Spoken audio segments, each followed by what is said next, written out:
Well, good afternoon, everybody, and welcome back to a breezy Blackpool and the Waterloo Hotel for the BCGB LBA Champion of Champions event, sponsored by Country Garden Roses. A wonderful event in prospect. The best lady players in the area are here today. Andy, as ever, joined by Andy Cairns. Andy, what can we look forward to today? And also, we should talk about yesterday. What a great day yesterday was. A fantastic event, very exciting. What can we expect today? Today you'll see lots of good bowling, a purer form of the game really. You won't see any of the histrionics that we saw from Greg and Callum. You won't see much of this firing shots or striking going on as we did yesterday.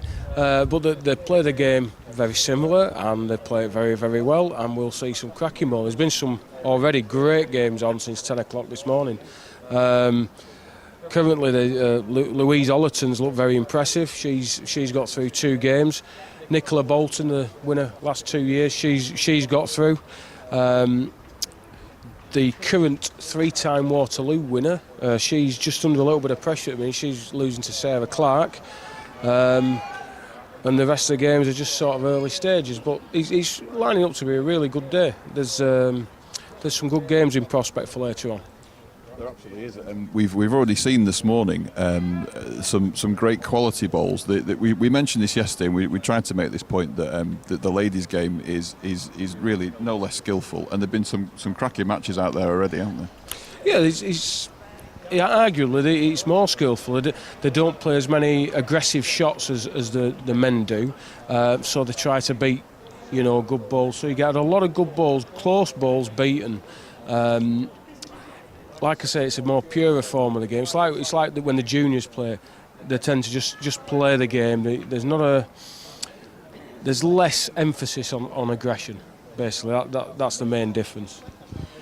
We'll just talk very briefly though before we get into the coverage of the ladies' event today. The events of yesterday, which were fantastic, and some of the feedback we got on Facebook, we mentioned at the end of yesterday's broadcast, but we did get 1 or 2 comments saying that it was some of the best Crown Green bowls I'd ever seen broadcast, which is very nice of you to say. So we're all very happy to hear those comments. But it was, we didn't play the bowls; they did. We only covered it, but absolutely. It was a fantastic. It really was a fantastic climax to it all, wasn't it? Yesterday, we were very, very fortunate to witness that game. I'm just glad that we chose that semi-final was chosen by the Facebook poll that I put on rather than the other one. The other one was a good game, but I tell you, in comparison, it was like a game in the park on a Sunday afternoon.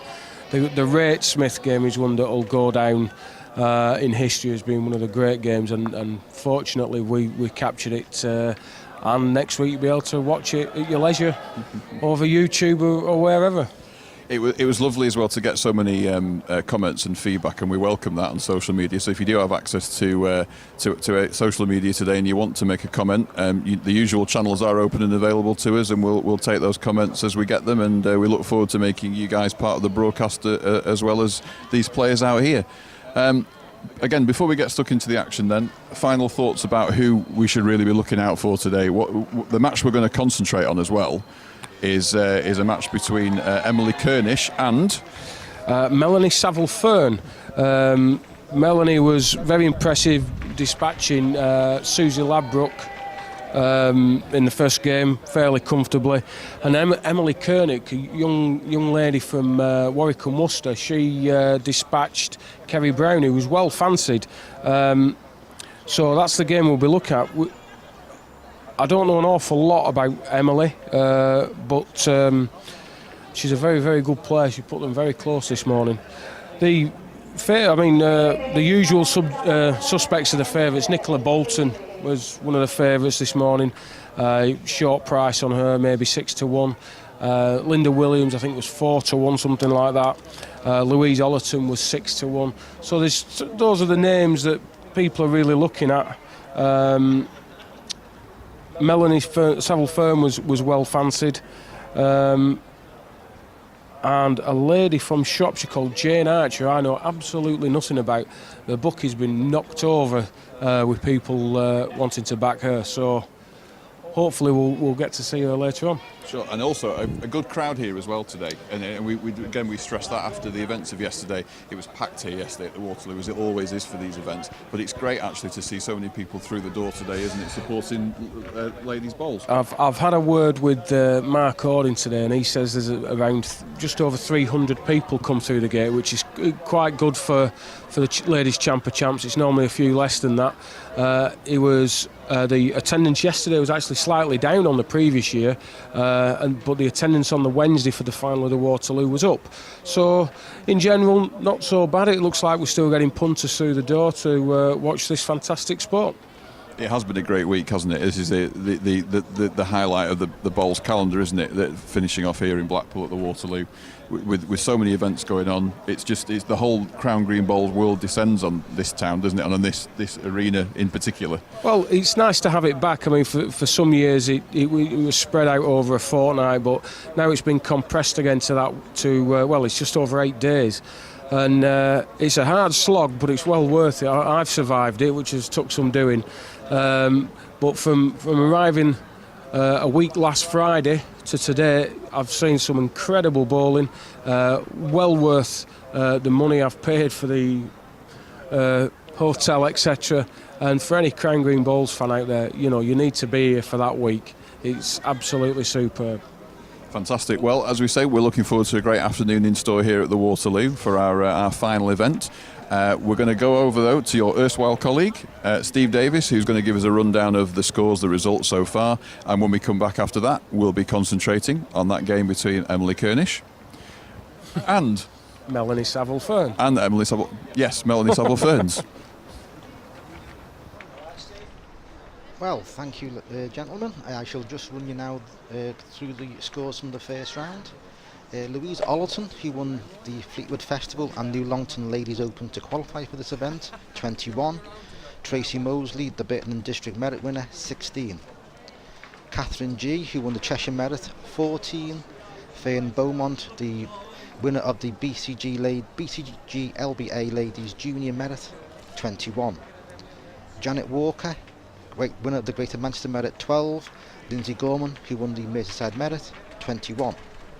Alicia Ormsby and Debbie Waters Alicia Ormsby won the Yorkshire Merit 11. Debbie Waters North Lancashire Fylde Merit 21. Karen Galvin, who won the Isle of Man Festival in June, 21. Vicky Wilson, the South Staffordshire Merit winner, 15. Carol Matthews, Staffordshire Merit winner, 17. Nicola Bolton, who won the Mid Cheshire Merit, 21. Sarah Clark, the winner of the Ossett Flying Horse event last year, which falls into the qualifying period for this year's event, 21. Bernie Toon, who won the Blackpool Spring Festival, she got 10. Linda Williams, Manning Global Ladies Waterloo, 21. Alison Evans, winner of the North Warwickshire Merit and also the Stretton Anglesey competition, 9. Shelley Kennish, winner of the Isle of Man Merit, 21. Lisa Careford, winner of the Lancashire Merit, 19. Gay Cooper, winner of the Welsh Merit, 21. Amanda Hare, winner of the North Shropshire Merit, 17. Angela Gort, winner of the recent Isle of Man Festival in September, 21. Joyce Jones, who won the recent Jack Taylor Northern Ladies Open, 20. Jaina Archer, winner of the Shropshire Merit, 21. Janet Taylor, winner of the Blackpool Illuminations Classic, 5. Number 25, Kelly Hill, winner of the North Derbyshire Merit, 21. Maggie Barnes, winner of the North Midlands Merit and also the Dunlop Ladies Open, 18. Joe Webster, winner of the Dudley and District Merit, 20. Jenny Moore, the Bowling Green Cafe Ladies Singles winner, 21. Melanie Saville-Fearn, winner of the West Heaton Ladies Open, 21. Susie Ladbrook, winner of the Cynthia Tong Memorial, 13. And Emily Koenig, winner of the Warwick and Worcester Merit, 21. Kerry Brown, winner of the South Yorkshire Merit and also the BCG Ladies Merit, 7. That completes the first round results. We're just going to concentrate now. I would like to welcome back Andrew to the commentary position, and we're going to catch up with the game that was doing. Melanie Saville-Fearn against Emily Koenig. Yeah, cheers, Steve. That took a bit of doing. Some right names to conjure with there, isn't there? The best bait to show my teeth with in this morning. Right, good afternoon. Welcome back to the coverage. And as you can see, we've got Melanie playing Emily. Emily number 31. Those golden flowing locks remind me a lot of my hair back in the day. You must have a good memory. Yeah, believe me, I have. And I'm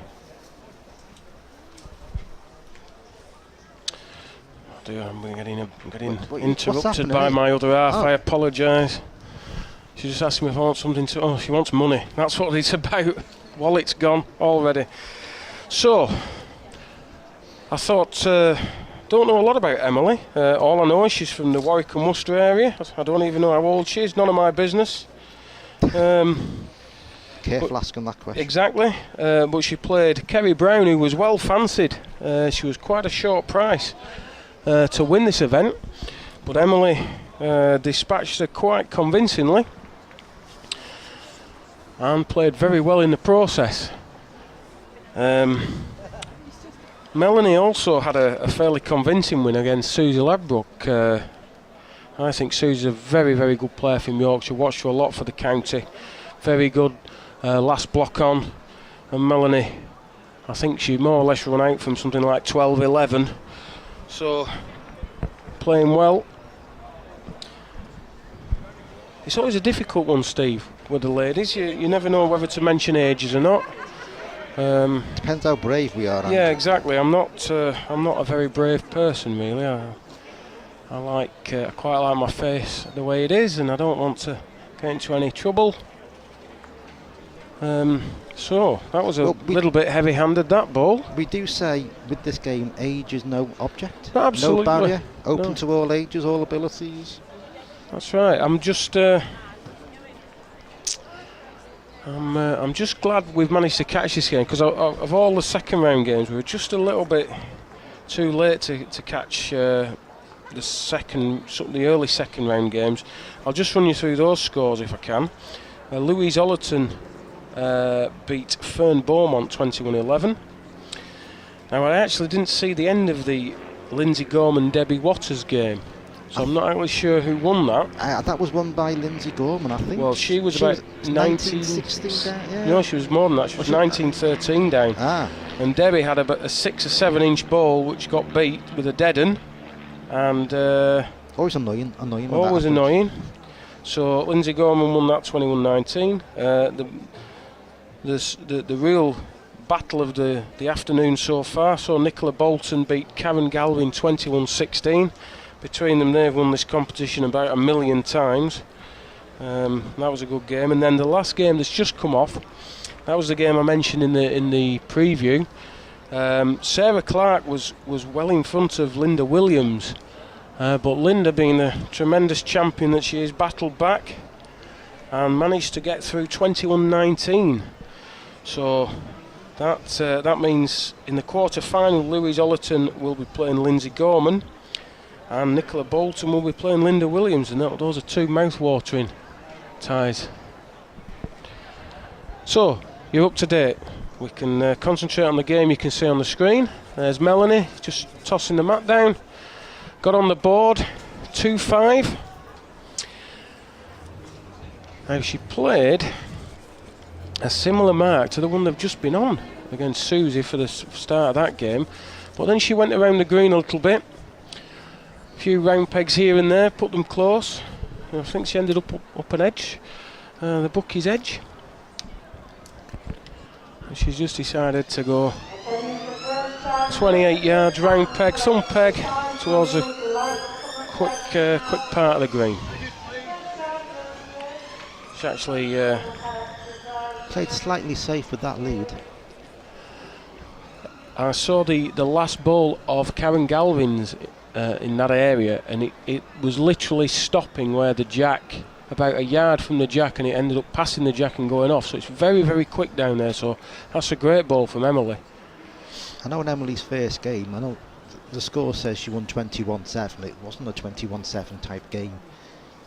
Kerry played well, but basically was, not saying brushed aside is the wrong word, but not given much of a chance by Emily. No, She played one good bowl. She put the other one. Normally she beat it. So I did have very impressive. I did have a financial interest in that game, Ah. and so I was watching it quite closely. And she played an awful lot of good second bowls when Kerry was looking like getting in and maybe starting to get back in the game. Emily just found good bowl after good bowl, and well, that's game over when that starts happening. So I can't tell you a lot about Emily, I'm afraid. I don't know what club she plays for. I just know she's from Warwick and Worcester area. I was speaking with Gareth Herbert a little bit earlier, and apparently she had Greg Smith 18-13 earlier on in the season in a league game.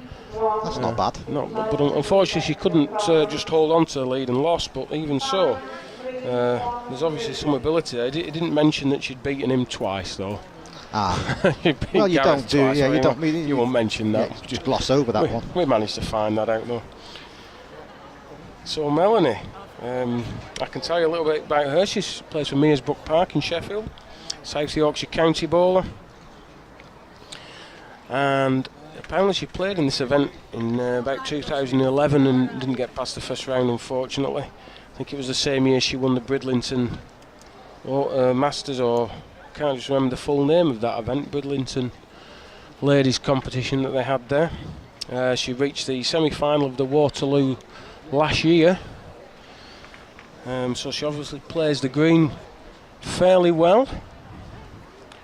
So really, you'd probably, experience-wise on the green, you'd have Melanie favourite, but certainly not panning out that way. And just as an aside, I do promise not to talk about food today. I certainly won't be getting into quinoa again. No. I'm not going down that route. I got into a lot of trouble on Facebook, so my apologies. It was nice to hear some of the comments though on the coverage yesterday. It was an absolute pleasure to bring it to you. I'm glad that you decided that was the game you wanted to watch, because if I'd have been picking another game probably. Hoping for a repeat of the televised Tuesday game that Ditchfield and Beer played. So well done you guys. They knew what they were doing. They do. Well, they're listening to us for a start, so.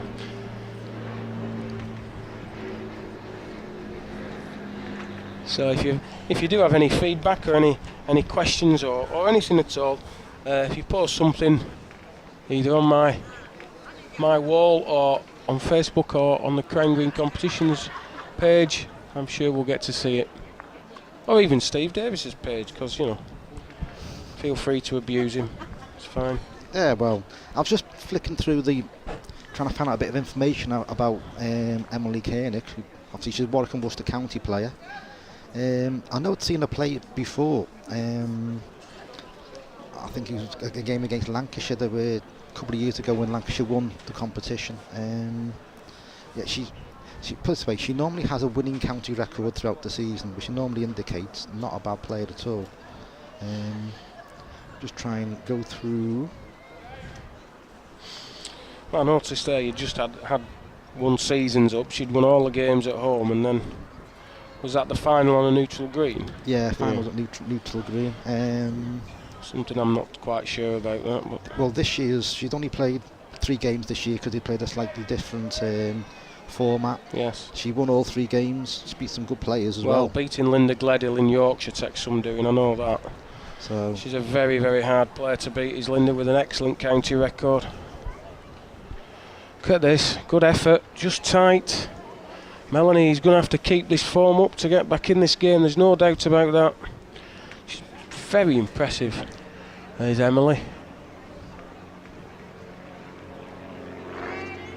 Well, Melanie, certainly short don't think it's going to finish in the way either. She's not happy with herself, bit of stamp of the foot on the way.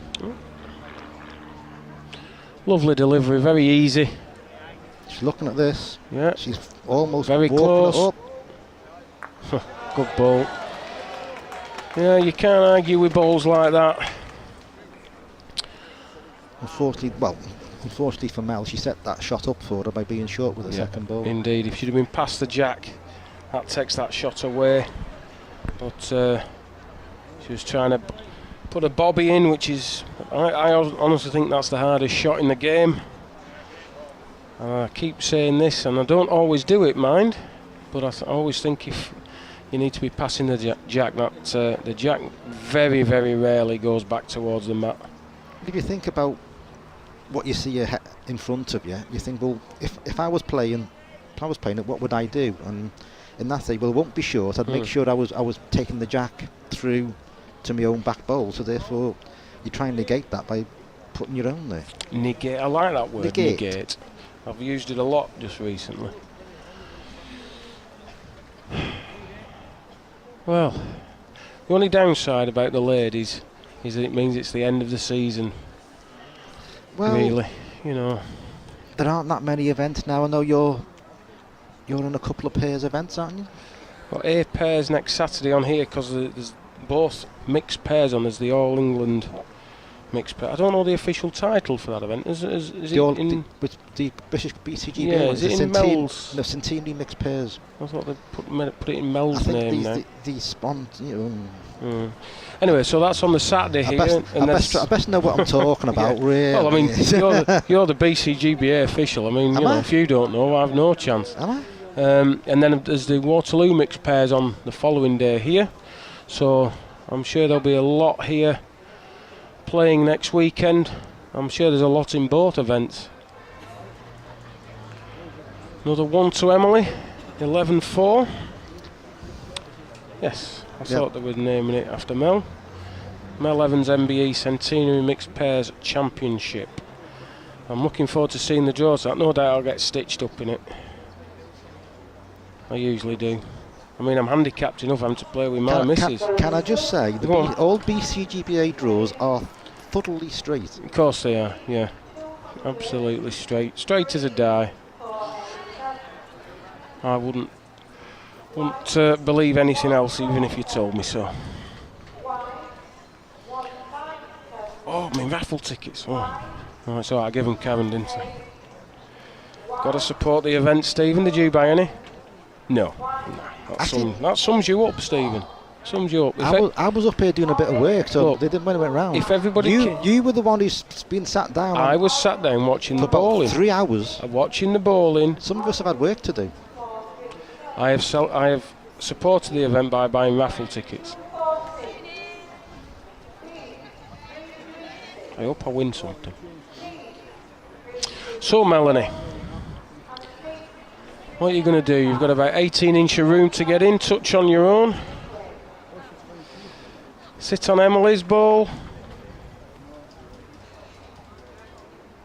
And disappointed Debbie Waters in the background, just having a cup of tea. Well, on a road, what's your pace like? Good pace as well. Yeah, good ball. Well played ball.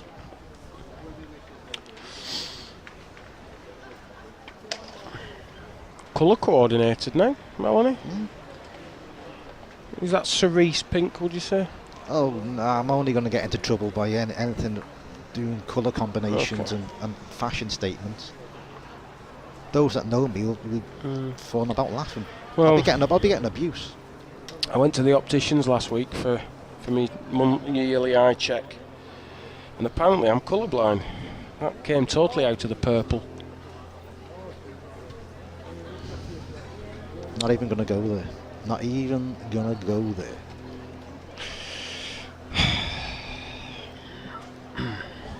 Just give you some of the scores of the games on the green. We've got Angela Gort, 18. Jane Archer, 11. The bookie will be very happy. There was a massive amount of money came in for Jane Archer after her first game. Everyone in Shropshire wanted to back her. 25 and 28, Kelly Hill. It's 5, 28, Jenny Moore, 12. And then the game we're watching. So obviously they're just getting ready for the quarter-finals. And all the games will be going on the green at once. Very cold out there today, Steve. Yeah, well, I think I mentioned this a few times yesterday. Last week when we all arrived, it was like late summer. I don't think it's late. It doesn't feel like a late summer now. It feels more autumnal. Do you ever get a feeling of deja vu? Or deja vu all over again. Yeah. I used to be able to do that with my hair, you know. Flick it back like that. Not anymore. I am follically challenged.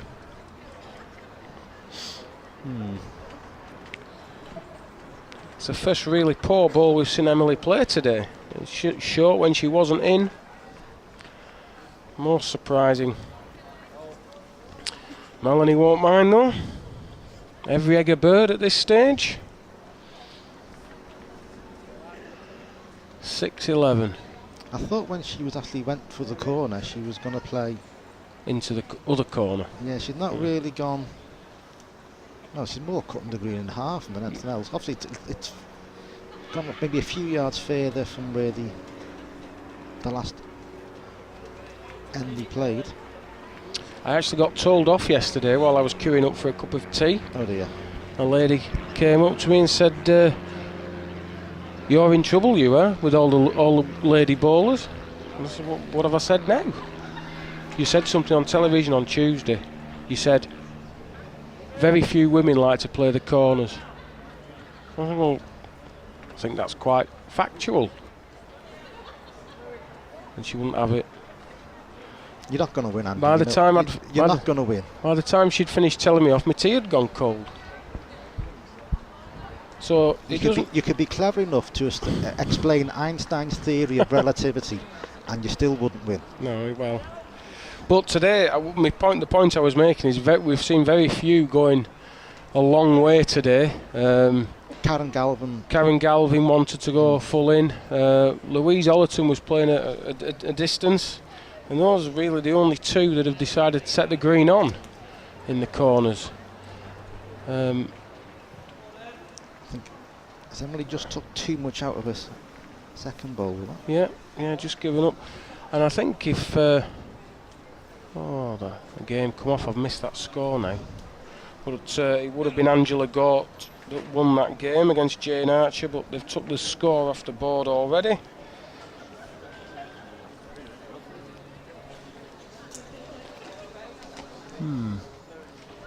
They haven't updated that yet. I think they're collecting raffle tickets. They're very quick on that scoreboard, taking them off. Yeah, it takes them a bit longer than that. It's a bit impressive, isn't it? We'll catch up with that one as soon as we get it. And we've missed another score because I'm not on the ball at all. Shelley Kennish, 18, Gay Cooper, 21. So Gay Cooper will take on Angela Gort in the third quarter-final.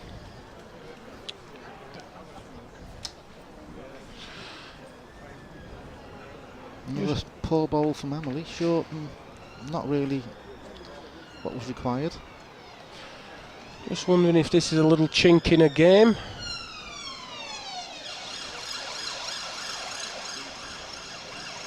If you find your opponent's weakness, it's always good if you can exploit it. Oh, good balls.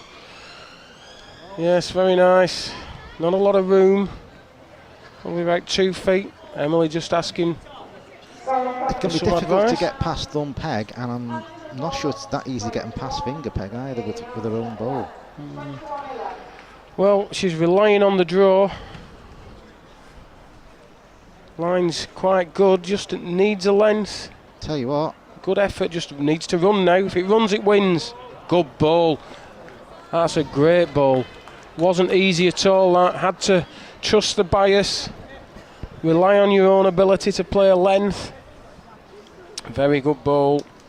Just got the score from the game that we missed. Angela Gort 21, Jane Archer 11. 11, a big win.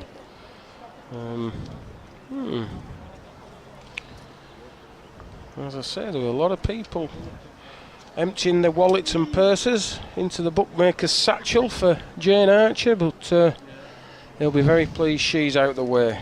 Dunkel be going the bow. Well, one of the problems with an event like this is you only get bets on a handful of players. A lot of players, totally unknown, maybe they might back themselves, but there's only really the name or the well-known players that get a lot of interest. And sometimes you come unstuck, especially if it's one that the bookie doesn't know, and they're well fancied by 20 or so of their county teammates. All of a sudden you've got a bit of a problem.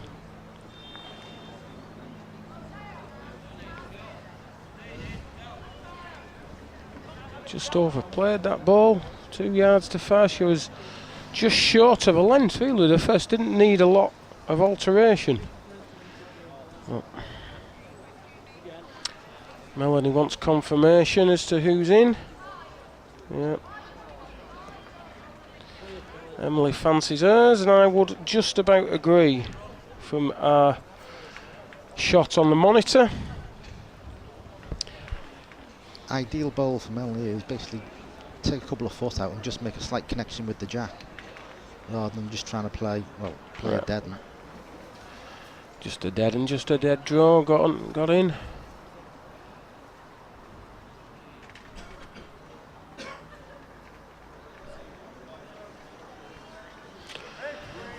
Measures required.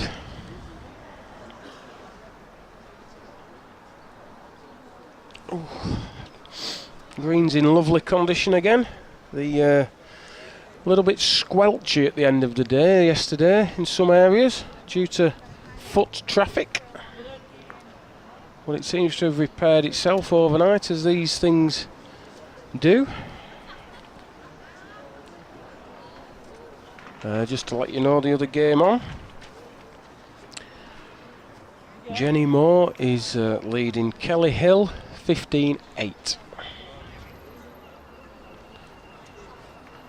I think Jenny Moore, is she an Isle of Man girl?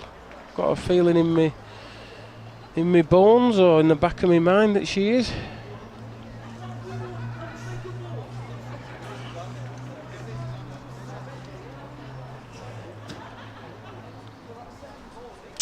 On to Melanie, 8-12. Melanie heading out. Finger peg to the corner of the north and west stand, and not a lot for being a yard over and a bit wide. You'll go trickling off the green. The difficult. You mean jack. like this one? Was she just on? Just grazed the jack. Can't see on the monitor. It's just stopped on. It's about 5 feet past the jack. There you go. We've got it in shot now. Emily's bowl on the way. This will go a long way now. This you may know. not stop on this. Go in. Yeah, off it goes. Bye bye ball.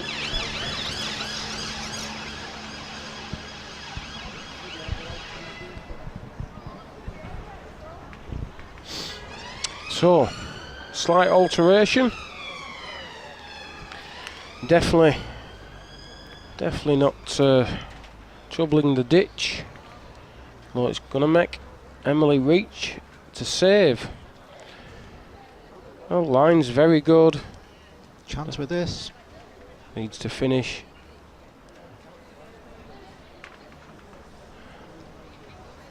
Just won it for me. Yeah, just won it. Good ball. Would have been easy to have whooshed that into the ditch.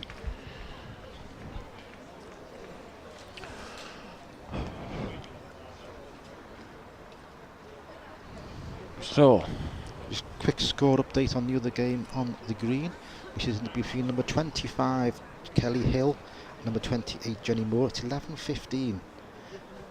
Well, 15-11 to Jenny Moore. Take the right way around.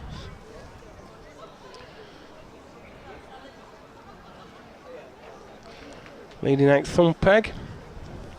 Just over the crown, actually, probably just on top of the crown. just short, maybe 18 inches, 2 feet short. Now then, Melanie. Further, maybe too far now. Even a little 2.6 Thomas Taylor's won't stop at that speed.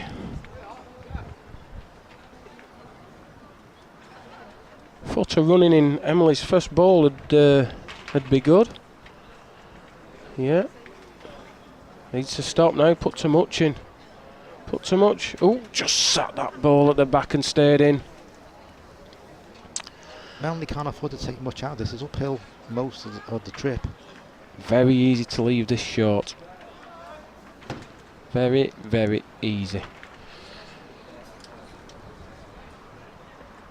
Ooh. Dropped out of her hand a little bit, you know, it didn't come out nice. Cannot get No, gonna leave 2. No, 15 out. Poor ball. It didn't come out nice. It bounced out of her hand a little bit. Tosses the mat down. A little bit angry with herself.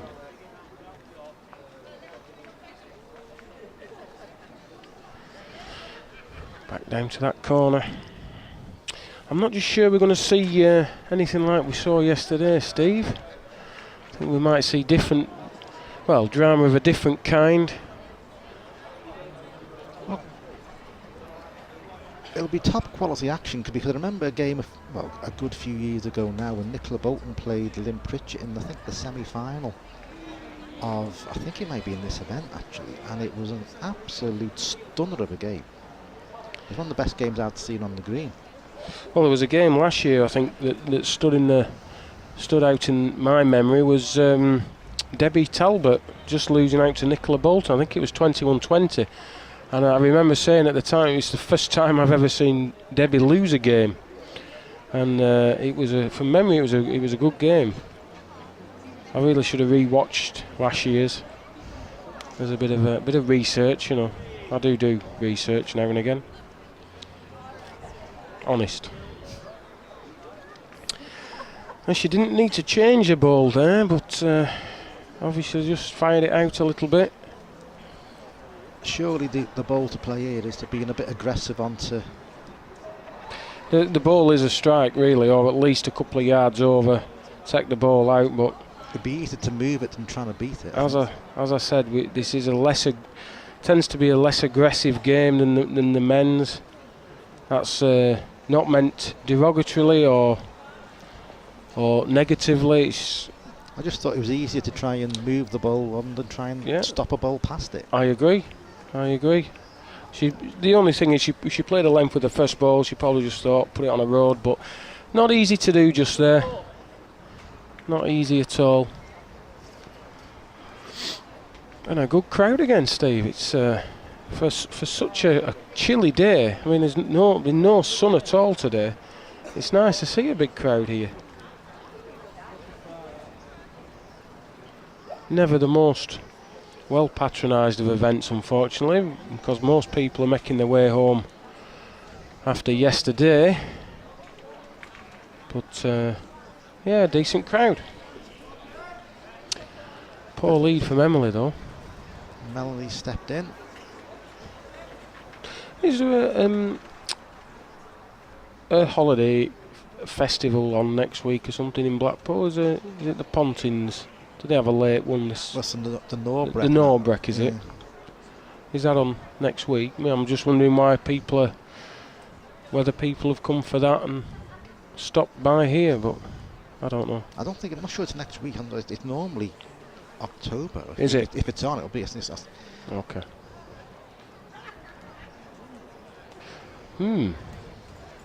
Not quite sure what that ball was. Melanie, what kind of ball was that? No real danger and is, well, a distance short.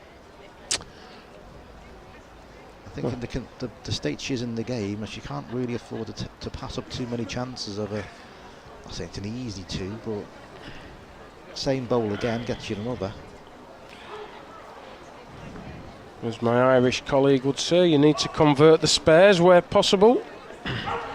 Not overly certain what that means, to be honest, but I think it means make your 2s.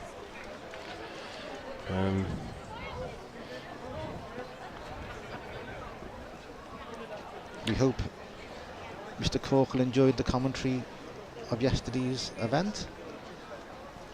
Hopefully, we're not saying we're anything like as good as he is, because he's a very experienced and he's one of those velvety toned Irish men that you can talk his way into anywhere, but we can't live with that. But I hope he enjoyed yesterday's event, and if anyone is tuning in for this event today, we hope you enjoy the coverage.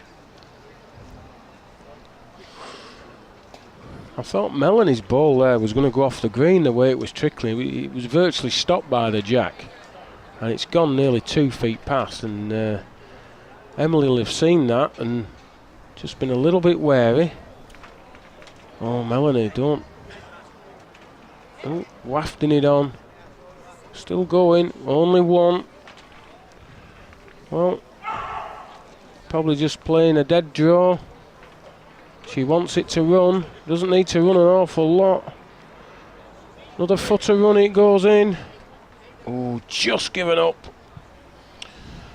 Just given up. I think Melanie's really got to change the length. Obviously, Emily's got like a comfort zone of about 30-35 yards. I think Melanie's to do something different, and I think she is with this. Yep. As long as she doesn't chuck it off, which is we saw quite a few times yesterday, was something that could not be avoided by people trying for the corners. She's gone deep. And we've got a result in the other game. Jenny Moore has prevailed. Jenny Moore 21. Kelly Hill 12. So that's Jenny Moore into the quarter-finals, awaiting the winner of the game you're seeing on your screen. Melanie Saville-Fern versus Emily Koenig. And Emily currently winning 16-10. Melanie sent this jack out, long jack, right into the corner. You haven't got to go far past that jack to be heading down Central Drive towards Blackpool. Was you involved in this explosion in Blackpool last night? I didn't know about it until I was informed by my erstwhile colleague in the hotel. So gas explosion or something. Yeah. So all of you that might have been worried about our safety, please don't be. It didn't affect the restaurant I was in. No. Didn't affect my sleep either, but there you go. I'm not sure how best to describe that second bowl of Melanie's. That's the second time in the last 3 ends she's played what can only be described as a very, very bad bowl with a second. But she's got away with the lead. I mean, it wasn't a... It's the definition of only playing with one bowl. It is at the minute, and if she'd have counted the twos that she could have done, she'd have only been one behind now. But she's still alive. She's got the jack in hand. I think she's got to persevere with this much longer length game.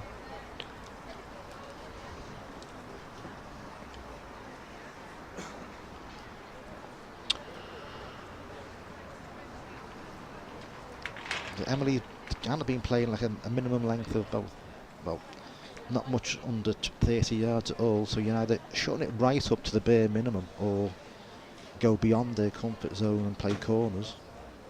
I think either tactic would be fine. She's certainly gone deep with this jack. It's going off. Can't stop. Going off. That's a bad error. Really is a bad error. We saw that quite a few times yesterday, that the edges of the green had been quite well compacted down. They're very quick. Well, all the edges have had a good lot of walking on, and they're cut fairly short anyway, so put the two together, basically anything a yard from the edge you can't stop. So Emily sent the jack middle of the green, so if she does lose this end, she's got at least one other end of not playing too long a length before Melanie can take her back in full corners.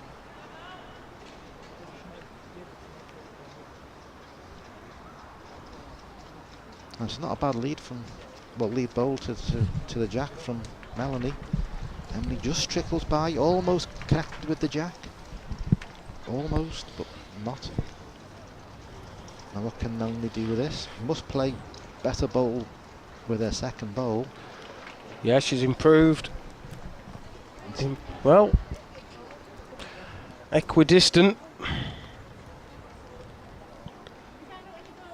Need a perfect length. Road's right. Needs a contact. Oh, has she? From our position, I'd prefer Melanie's bowl rather than Emily's. Measures have been called.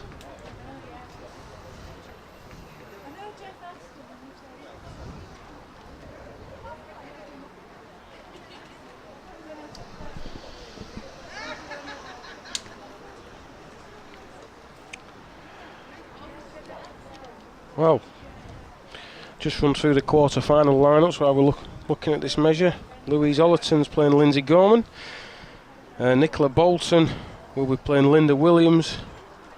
And Gay Cooper will be taking on Angela Gort. I don't know about you, Steve, but there's a standout game there. Are you on about the game that was second? I am indeed. I think that that should be the game we'll cover next. Certainly does look like the standout game of the last 8.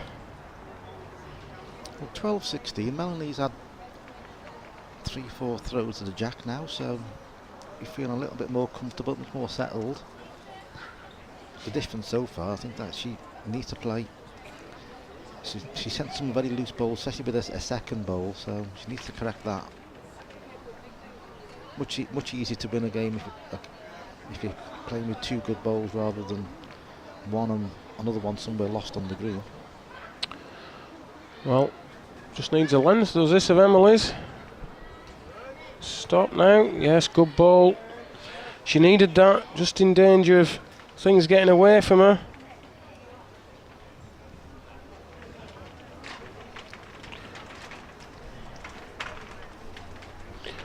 So Melanie, yard in. Oh, looks like she's given that an awful lot of land. Not sure it's going to peg all that. It's trying desperately hard. Can't do it though, surely. No, just gone past. Right sort of weight, just wasn't on the right road. So it's Emily's turn to just not bother with a second ball. Short. 17-12, 2 ends from home.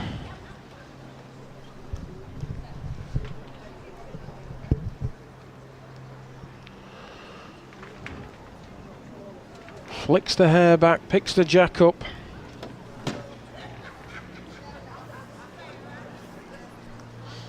Sends the jack out. Going about 35 yards. Finger peg. Bites to the crown. Pegs up a little bit and runs straight. Yeah, not so bad. Maybe 18 inches past, 20 inches or so.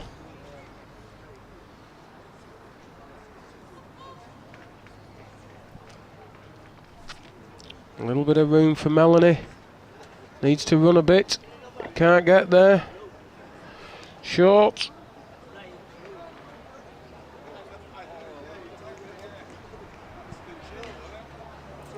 Oh, she's a little bit heavy. Needs to pick the jack up. Oh, and she has. That's a great hit. She needed it. Should have gone a long way past. Now she's 2 really good bowls. So Melanie, you need a good 2.5 yards of running into your first ball. Needs to run, needs to miss her own, can't do. That's another 2. 2 to Emily, 19-12. I've just been informed by somebody who knows far more than we do that Emily Koenig plays for Baldwin Bowling Club in Warwick and Worcester. Oh, very good. And also the same person would like to to let me know, and through me, the viewers across the globe, that next year's competitions here at the Waterloo can now be entered on the Bowls.com's website. And if you hear the sound of me tapping away, that maybe I'll be on their page entering a few competitions as we speak. Unfortunately, I won't be.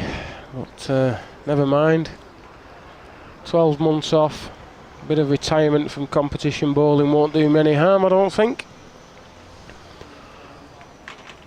Hopefully I'll still be here to put my views forward on the game and basically waffle for a few hours whilst you're watching some good bowling. Sounds like a plan. Well, loving the road. Loving the road. Oh, just got past on the inside. I don't think that's just how she wanted to play the shot, but that's how it's worked out. Lane 1. I'm guessing that chap was Stuart Meddings, by the way. Nope. Oh? And I'm not quite sure what Melanie did there. That was an awful second bowl. She was 4 yards short of where she needed to be.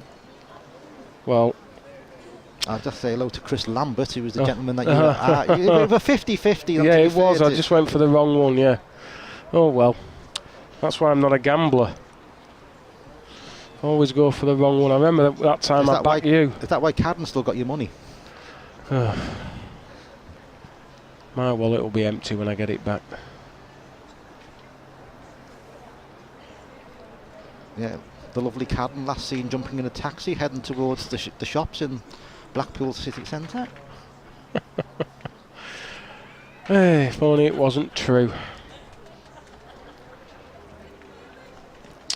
Good response from Melanie. Decent lead. Beat it first time up. Now then, Emily, what can you do? Just to back, I think. Just to back.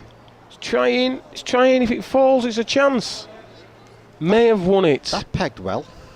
It's pegged about a foot in the last inch, that ball. They wouldn't peg that much in a bucket. Well, must have won it the way that Melanie's playing this ball. Played pace at it, missing it. Missing it. And the applause tells you all you need to know. Emily Kernick into the last 8 of the ladies' Champion of Champions with a 21-12 win over Melanie Saville-Fern. And I think we'll just about take a break. And when we come back, we'll be watching the quarter-final game between Nicola Bolton, the previous 2 years winner actually, playing the current Waterloo ladies champion Linda Williams. So please just take 5 minutes and we'll see you back shortly.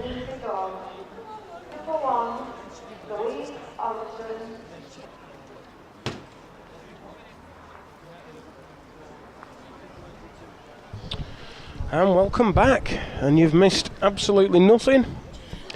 We've got the quarter-final games on. Nicola Bolton, you can see the back of there, in pink. we've come back at the perfect time. Yeah. It's almost as if we planned. It's also like we don't just throw this thing together, you know. There is a bit of planning goes on. And Linda Williams in her usual attire, I think it's fair to say. I think it must be a lucky outfit. Slightly loose first end. Yep. Linda led the jack out and has played one about 2 yards short and one about 3 yards to far and off the green. And Nicola should get in here.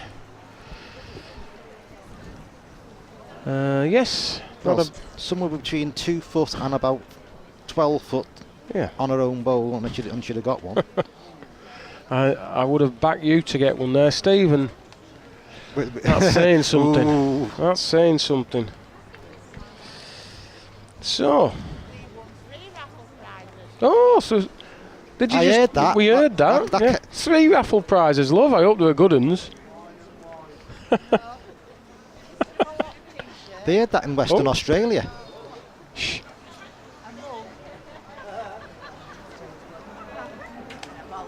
Oh, bottle of wine. That was my beloved there, just telling everyone what we've won. That'll save you some money later. 3 wins on the raffle, that's not bad. I only bought 4 tickets. Did you do a Prosecco bar in Blackpool? Let's not discuss Prosecco. Let's not go there.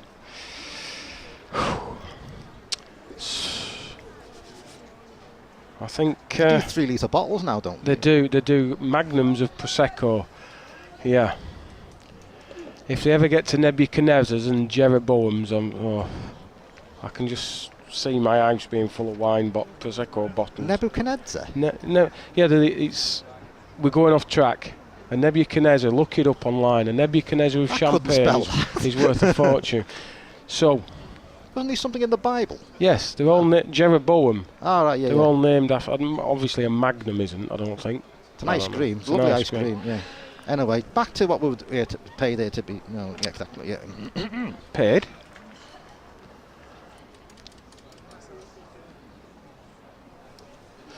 Nicola just inspecting the end, claiming the 1 shot. Nicola, no stranger to our streaming. She's won this event the past 2 years, and I do this every year. 2, 3 times, that's right. No, 4 times. Rubbish. So she's going for a 5th time today. Linda Williams won it back in 2010. So if she wins, it'll be for the 2nd time. Nicola from Mid Cheshire plays at Wharton Cons. Just like to say thanks to Country Garden Roses, the sponsor of today's event. A huge thanks to them. Been delighted to be associated with Country Garden Roses the last couple of years. I know the Ladies Association are very thankful for the support they've given, and hope it continues for many a year. Can I get back to what I was saying? Yeah, crack now? on. Yeah, crack on. So she's Mid Cheshire, used to play for Wales from memory, and but I think there's a fairly close to the border around that area. And I like her occupation, Real Housewife of Cheshire. I don't know if she's on the TV programme or not, but they'll enjoy the Prosecco on that. Well, that's probably champagne, actually, that. I think one of Nicola's other clubs has won one of the Welsh Cup competitions. Oh, yes, who's that? Good question. Oh, why'd you mention it then? I'll just bring that. She's also, Okay. when you mention it's close to the border, I say, well, she also plays in Wales and blah, blah, blah. Right. Is it Cunliffe? Is that the Cunliffe? Cunliffe? Rings a bell. I couldn't tell. I'm not up on Welsh Cup winners, to be honest. She plays with Taylor Express, £2 8 ounce. They've done a well over the years on here. 4 times winner of this event. All England winner in 2014. Won the Ladies Waterloo and the Ladies Talbot in 2008. Could do with the referee moving out the way. Well, why would they bother doing that? Stood right. Just, what's going on? Be aware, please. Be aware. In fact, it's a right list here. Ladies Welsh Merit winner, 88, 2007, 2008. Ladies Mid Cheshire winner at least 3 times. Wow, that's some going.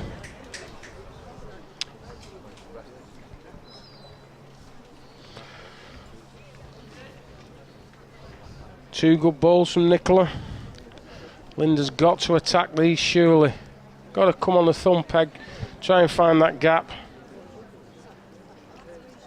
Yes, that little gap there between the two, that's what she's going for. She's tight. Got her own, if anything. Yeah, got her own. Another 2 to Nicola.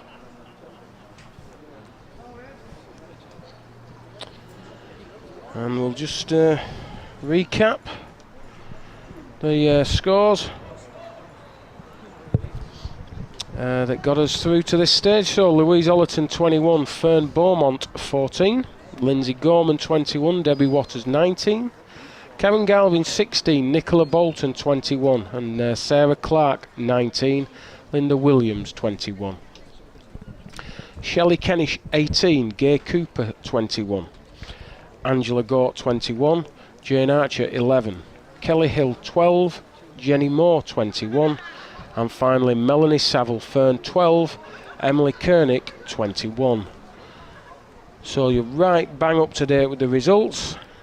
We know who's in the quarter-finals, and we'll get back to the game that we're concentrating on. Lead ball from Nicola about 4 foot short, and I'm not convinced Linda's past that. Nicola may still be on. Well, not a particularly long mark by any stretch of the imagination. I think Nicola decided to come all the way in, doesn't want to risk. Twirled it, Yeah. not too shabby.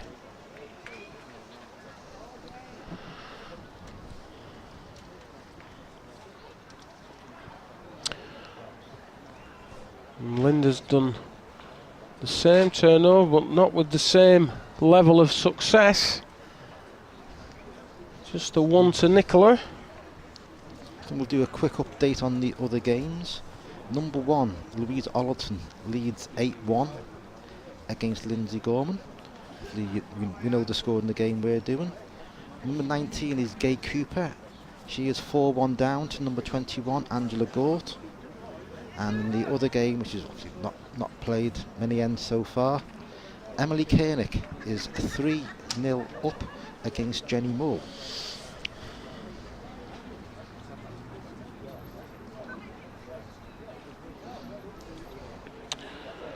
So Linda's really desperate to get hold of the jack. It's imperative she gets in soon. 6-0. I know 6 never won a game, but you're nearly a third of the way there. Needs a contact, not got it. 4 foot past. I do find it confusing, you know, when Linda puts the stickers on the opposite side of the bowls to that convention dictates. Big Un should be on non-biased side, you know. Yeah. But yeah, so a little bit confusing. Once you get in your head, it's not too bad. But that's another poor ball there. It's 8-0. I'm not sure whether you can give players like Nicola 8 start. I mean, if you were playing you, Steve, it wouldn't be an issue. You'd be still quite happy, but Quite happy. Happy saying someone start the car. You 8-0 in front, nobody would bother. They'd just wait for wheels to fall off. Won't take long. Wait for me back to go.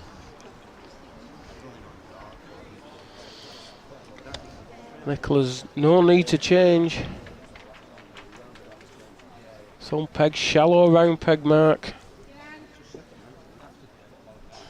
Yeah, good lead, not a lot past. Karen's back with your winnings, which appears to be a can of Diet Coke. Congratulations, Andrew.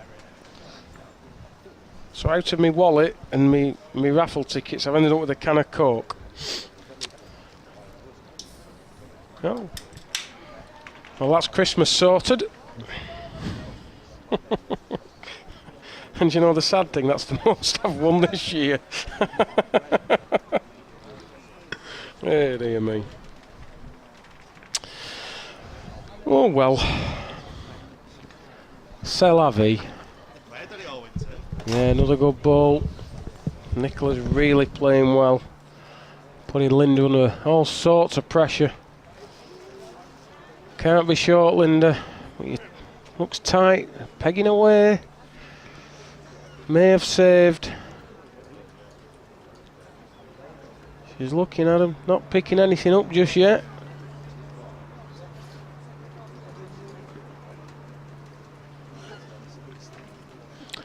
Just asking Linda to confirm whether it's 2 or not. Asking for the measures. Helicopter. Oh, aeroplane it is actually. Just overhead. Now then. Slack or tight? Tight. 2. Another 2 to Nicola. 10 without. She's really turning into a romp at the moment. fairly safe to say we did not expect that to be happening when we No. started the game. I honestly thought this would be a real tight battle, given the quality and the calibre of the players. You'd have expected that to be the case, but not at the minute. Linda's just not caught fire yet.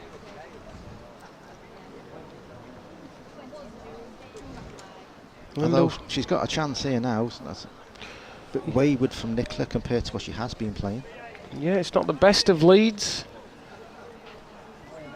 Only going about 30 yards, if that.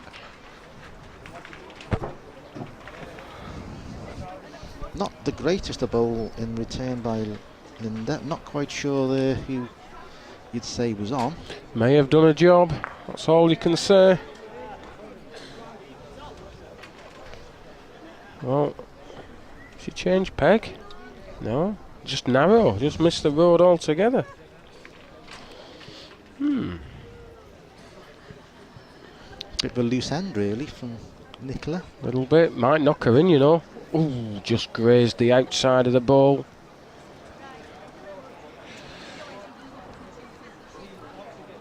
Must have won it, surely. Yep, Two. kicking it in. On the board. Yeah, Linda Williams. 2 marker, get them on quick. Linda Williams on the board, jack in hand. From Hawkesbury Bowling Club, over in Welsh Wales.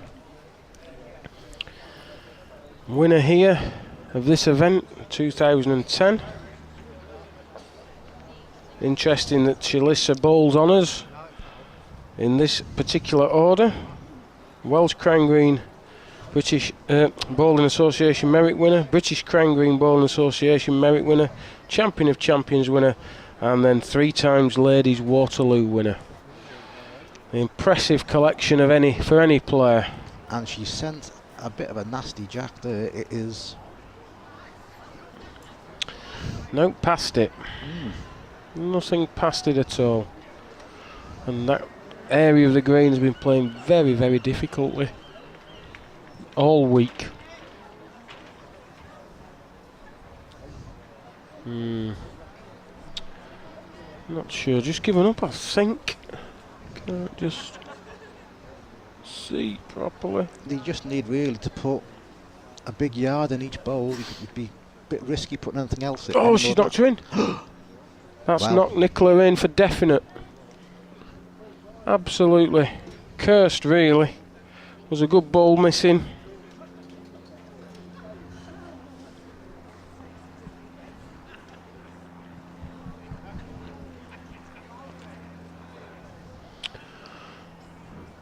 Can she?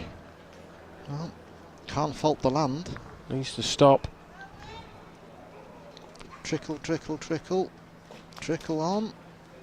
No sa. Oh. Oh yes, good ball, Nicola. Another 2. Well, Linda's occupation is a delivery driver, and she's just not delivering the goods at the minute. Oh dear.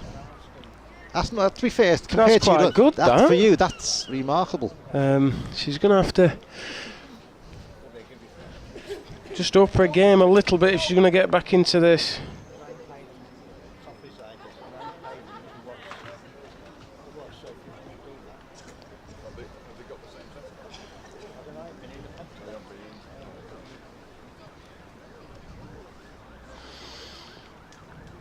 Now, where do you think Lynn? I think Nicola's going to go with the jack. She'll obviously, I think she'll look back to, want to get back on the mark she's been playing. She's going to go play the similar distance to the last end, or is she just going to play another short mark across the north stand to get back into position? Well, that's where she's headed for. She's sent the jack similar distance. Yeah, good tactic. She gets in there, she'll be back on her mark.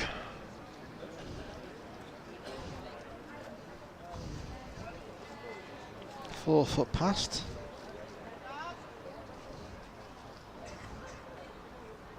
Well, what's Linda saying here? Better length. Left room.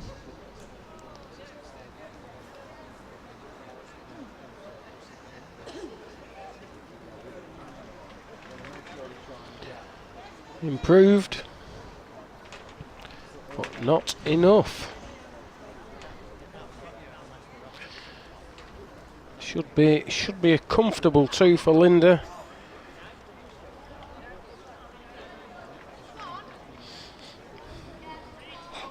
I'm not quite sure what kind of ball that was. A bad one. Yeah.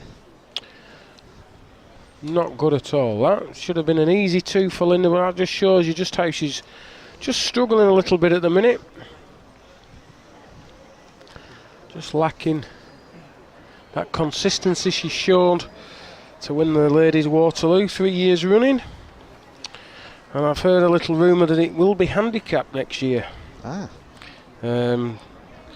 Apparently at some stage the handicap was scrubbed. I think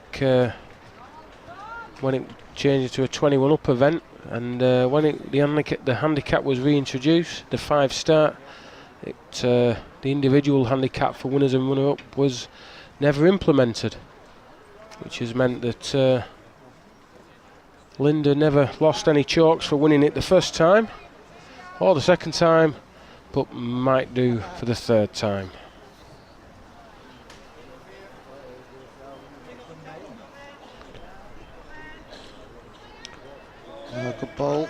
Good ball from Nicola.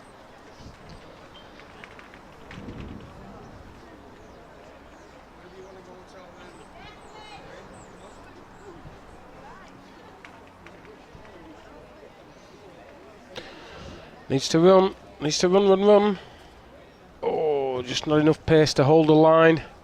Excellent ball, but just tight. On the road, it would have won it. So a little bit of care. Can't afford to touch the jack. Any movement is bad. Maybe she's just erred on the side of caution with this. Take a single at this stage. No rush. No time limit. Certainly no reason to do anything silly. 10 points ahead, 13-3. Yeah, they can afford to swap chalks and she'd still have a comfortable win. So just keep doing what you're doing. See the game out. Nice and peaceful, hopefully. That's the plan that Nicola has.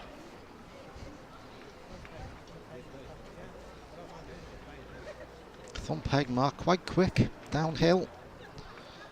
Pegging towards the road edge. Tricky to get a length on this particular bit of land.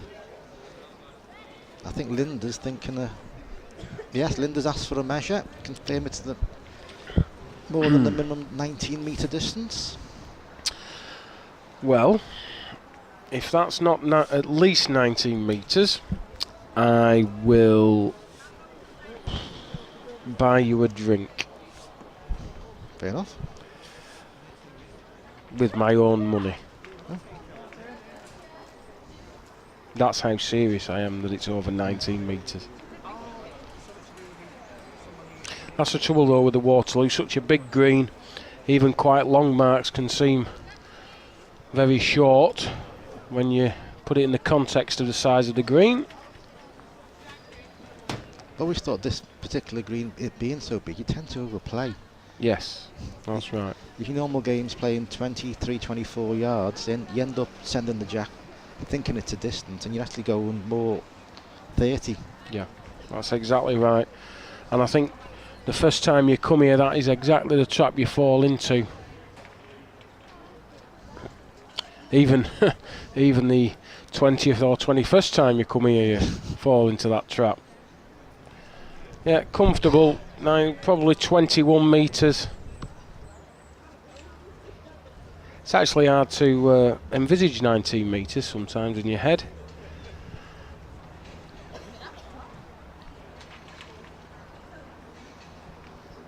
Well, just won it, I think. A little bit of fortune.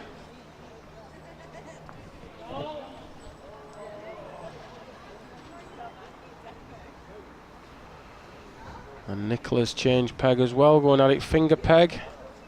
Should just peg up at the finish now. That's a good ball. Good ball. Linda's a bit of care. She can't attack that ball. She's just got to really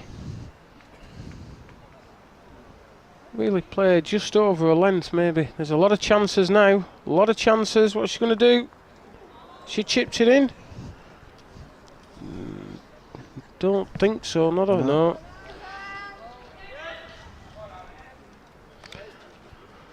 Another chalk. Closer to the 21 target. 14-3. Steve, do you want to just go through the scores on the doors? Well, a score update from the last 8 of the Country Garden Roses BCG LBA Champion of Champions. Number 1 and number 6, that's Louise Ollerton and Lindsay Gorman, are 9 across. Gay Cooper is number 19, she has scored 7. Number 21, Angela Gort, has scored 10.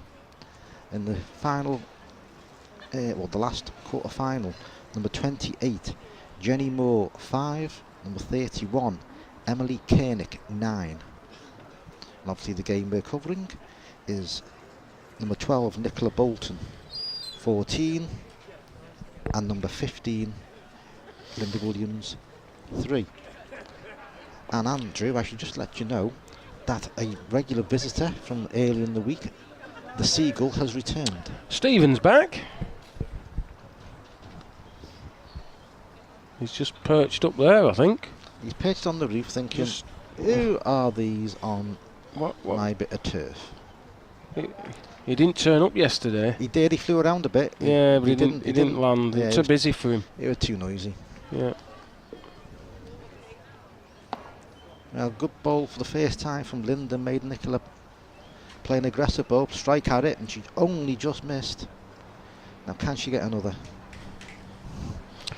Yeah, there's Stephen up on the roof, just looking down, wondering who he can. We won't go into what he's thinking of doing. But the other day he was pecking about on the green, trying to get a few worms. He was on the green that much at the beginning of the week. I said you should give him a referee's badge. Well, I'm not cracking the joke I cracked last time. So. Right, a bit change of tactic. Obviously we've been playing a shorter length, and now Linda's gone, well, I'm not winning on the shorter length, I'll go a distance. Well, for me, this seems to be Linda's plan. Most times she's on the green.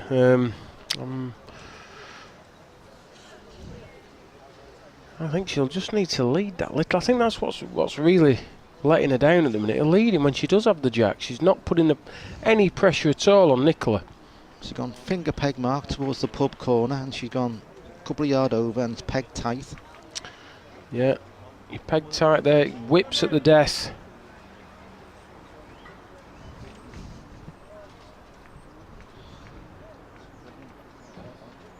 Well, this is a better road than a first.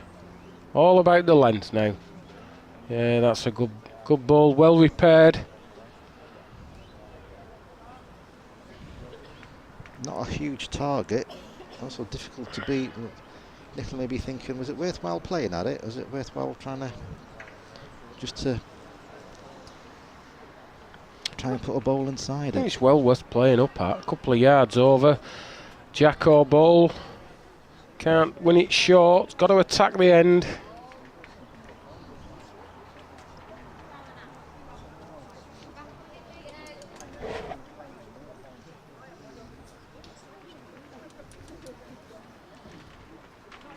Gone for it. She wants it to peg. Just going to stay wide. Right idea.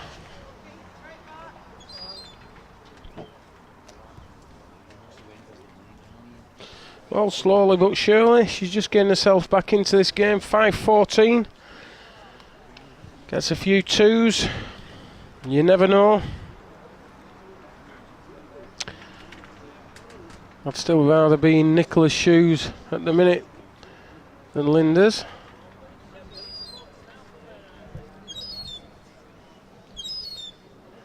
Stick into these long corners.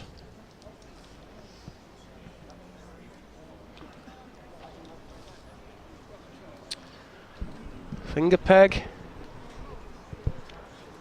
Decent road, all on the pace now. If pace is right, it's a real one. Not too bad at all, that. Not too bad at all. Yeah.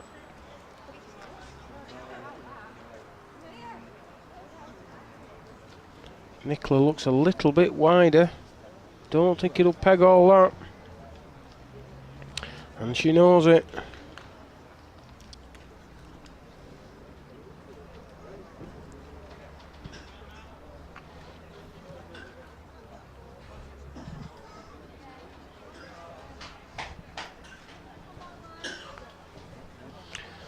Somebody's having a little choking fit in the commentary box. So I keep it down if you're dying, please. Professionals at work. Not sure where they are, like, but well, Nicola, this is better. Better road altogether. May need to just touch the jack to stop in. No. Finished Stopped 2 in. foot past. We'll finish good enough to win the end. Good ball.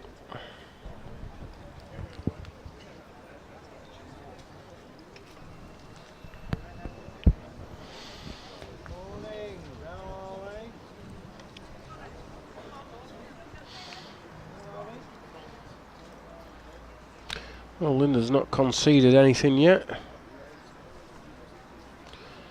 Maybe that camera view's a little bit awkward.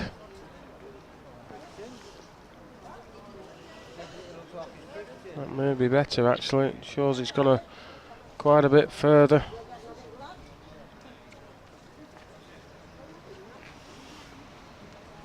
From that shot, I just like the left-hand ball, which is Linda's, but not a lot in it. I thought it was comfy. I'm surprised how far through Nicola's ball. Looking from here, granted not the greatest view, you'd say Nicola was on. However, obviously it's different from a different angle. And going by that on your screens now, from that particular angle, it doesn't look like a measure.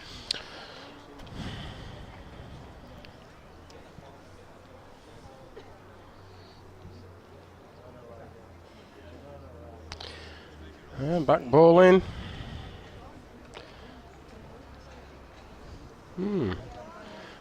Tighten it, look that.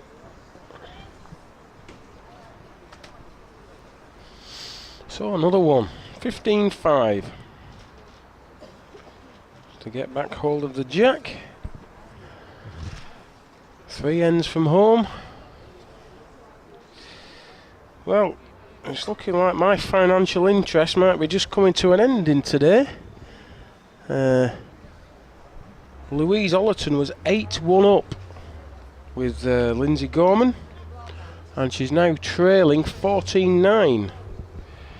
The only good news for Louise is that Nicola's played her jack right into the way of Lindsay's mark, and she's having to reset it. So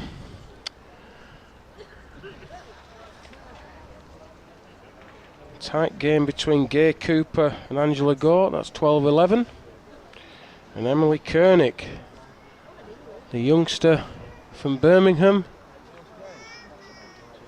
currently 13-7 up with Jenny Moore.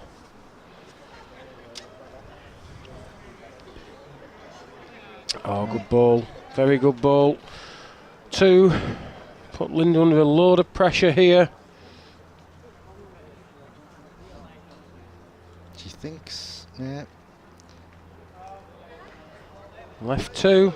Attacked the end, didn't hit anything. As soon as she sent it, she indicated she thought she'd missed it on the right hand side. 17-5.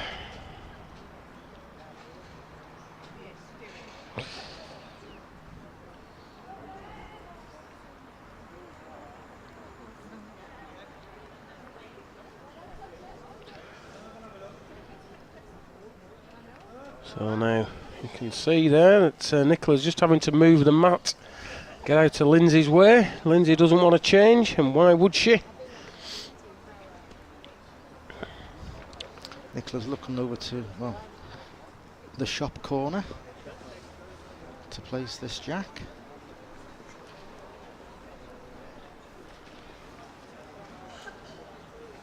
So not going a long way again. No need to, playing to her strengths. Thumb peg mark.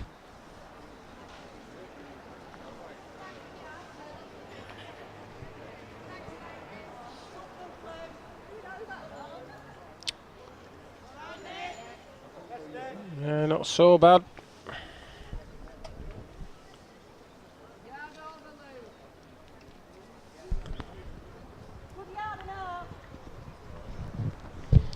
Bit of a squeak. Good ball. Yes, good ball. Although, all Nicola has to do is play the same ball and she'll sit that out, probably push it out for 2.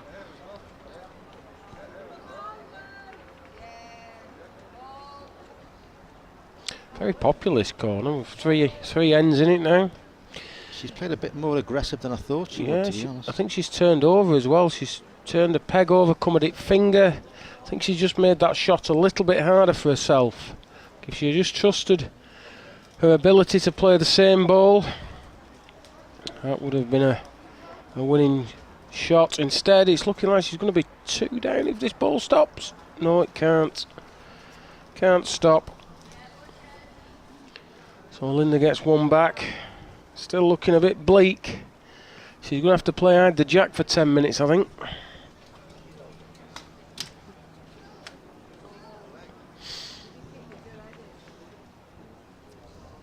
Oh, it's turned into a pleasant afternoon now, Steve. I think a bit of blue sky up there. Careful, you'll scare it off. In fact, is that the sunshine just peeking out behind those white clouds? It won't be because the sun's the other way. Well, must be the reflection then.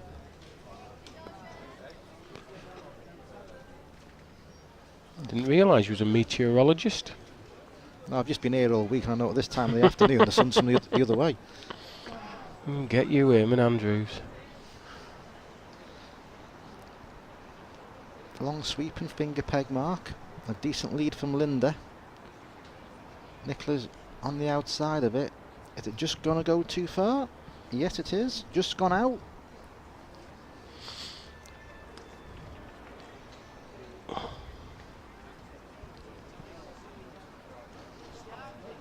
Looking at this one is Linda. Has she played another good one?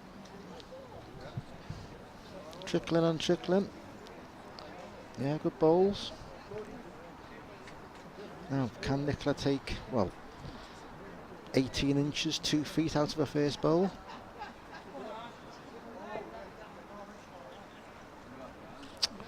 Something wrong with this one, Steve.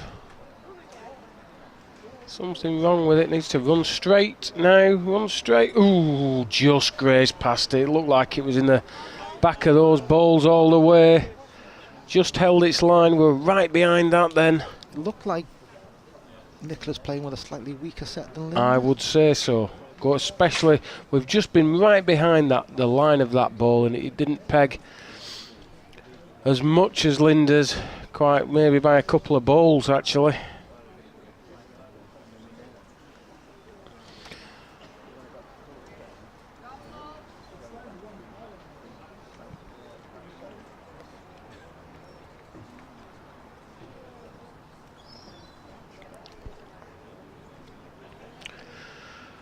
Nicola just down and sending the jack out. Thumb peg, 35 yards.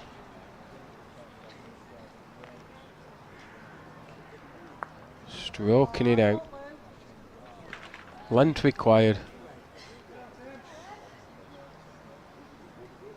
Not so bad, maybe 2 feet, 18 inch off. Shouldn't be near enough.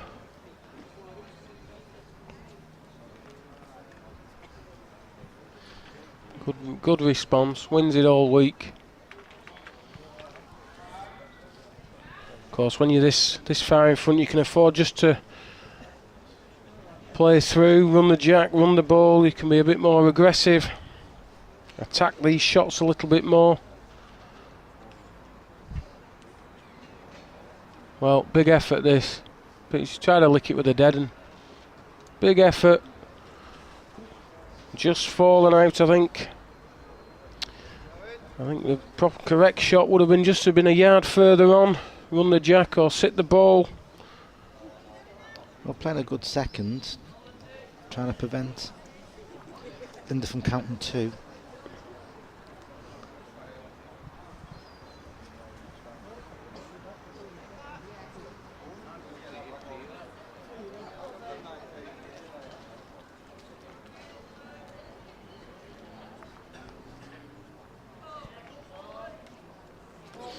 So another one for Linda, 7-18. Surely that's too far back for even a 3-time Waterloo winner. Well, she's made it very difficult for herself if she wants to get back in the game. You'd think someone of Nicola's quality has got a... I'm saying it's an unassailable lead, and obviously it's not, the game's not over till you score 21, but you would imagine, you know, she's only got to score 3 more, and it'd be a brave person to predict that she's not going to score 3 more.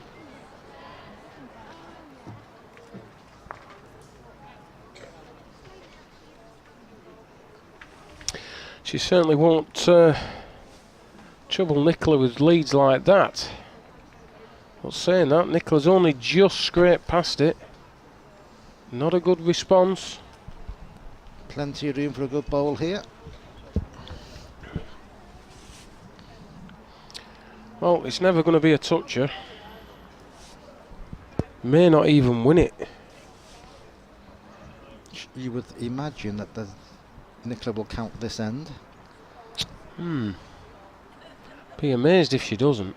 The only thing I can think that might happen is she runs the back of it, but no. That's breezed in for 1. We're on Seagull watch. I feel like David Attenborough. That's not the same Seagull. That's not Stephen. That's not Stephen. That's Sandra.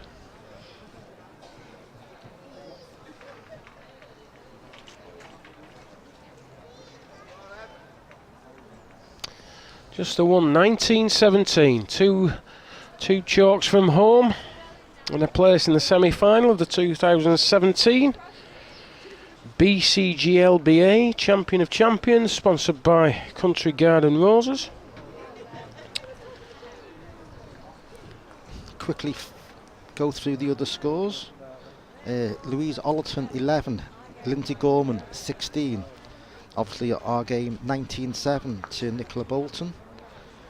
Gay Cooper 15, Angela Gort 13, and Jenny Moore 10, Emily Koenig 19.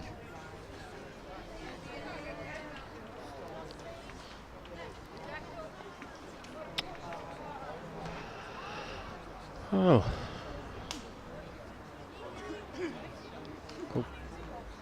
it's just gone a little bit further than I thought that. Thought it was stopping. It just shows you what good order the green's in.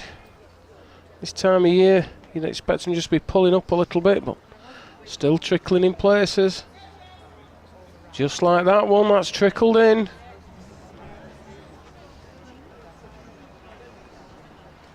Linda just wants to know if it's 1 or 2. It's 2, of course, she's lying game down.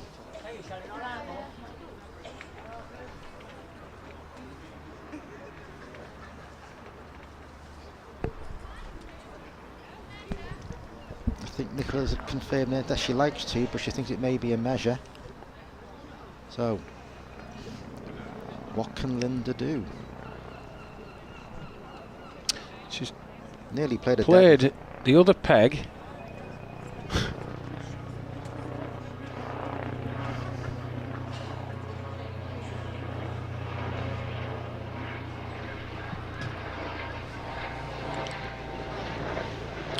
Well, it's hard to tell from our commentary position, and it's hard to tell from the pictures there. It's a great effort, no matter what she's done. Measures, please.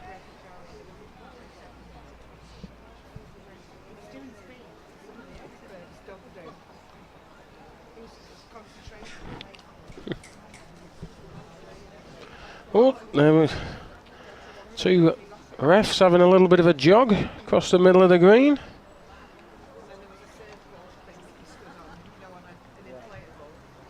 Not sure why it takes two of you to measure something like that, but it does. Oh.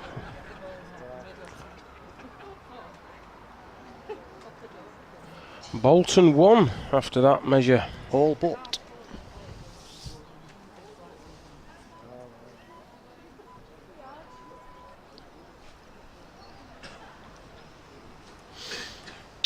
So, one end from home. No need to change tactic. We know exactly where this jack's going to go.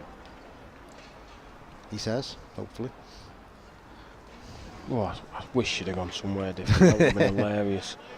That would have been very funny. To be fair, she's gone a little bit further than I thought she would do. Only by about 3 or 4 yards, but another one's not an awful lot of room past the jack.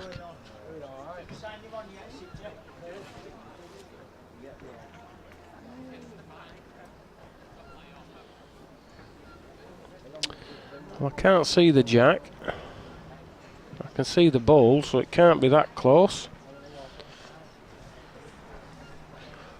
Yeah, it's a good 5 feet short. Not really stepped in. Probably may have just counted, but you would think not really good enough. Better. Better. Not an awful lot better, but it does a job. Shouldn't be near enough.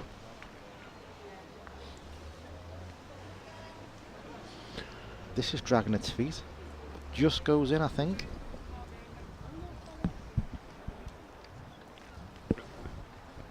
Yep, 1 to Linda. Save game.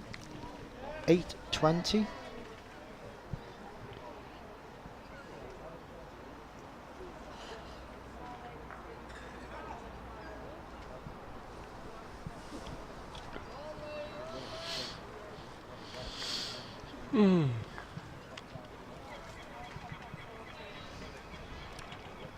Last roll of the dice for Linda. Going up to the west stand. Thumb peg. Finger peg, sorry. See what I mean about the stickers? Won't be so bad. Not so bad at all. Decent ball.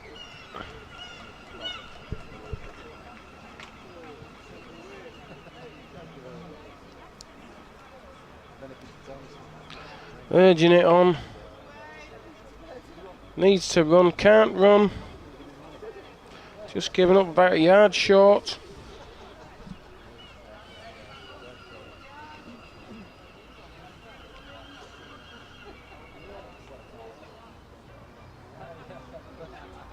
Trickles, misses that. Just got one, I think. Well, a yard in. Really thrutched that out.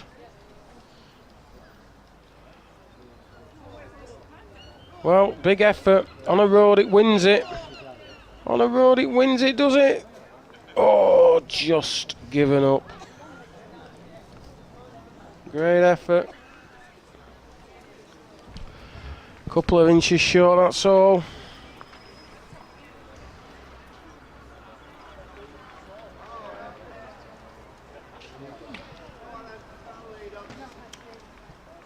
All but 9.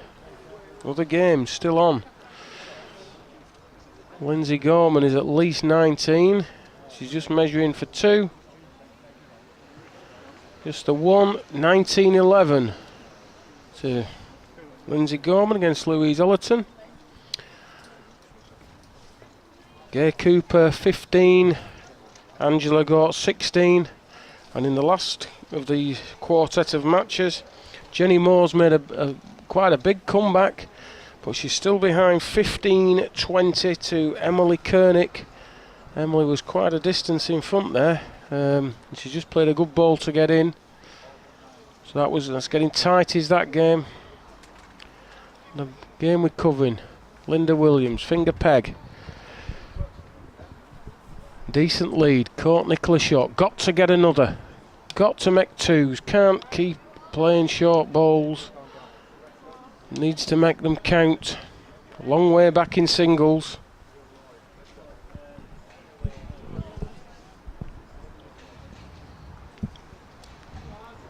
So Nicola. Tight. Looks tight. Can't hold. Another one to Linda. Well, they're in the same street now at least. No, actually, they're not, are they? Are you awake? Only just. Yeah, okay. In the same street. Well, both into double figures. Yeah, but they're not in the set. Yeah. 10 to 19 would be the same street, wouldn't it, I think? I could be wrong.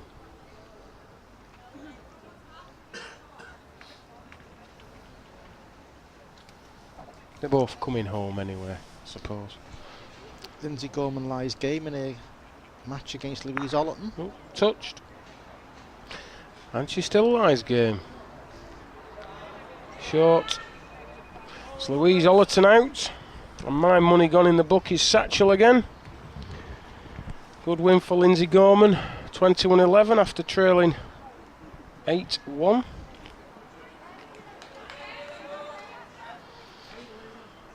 She's waiting for the result of this game, which is looking likely to be Nicola Bolton unless a Lazarus-like comeback takes effect.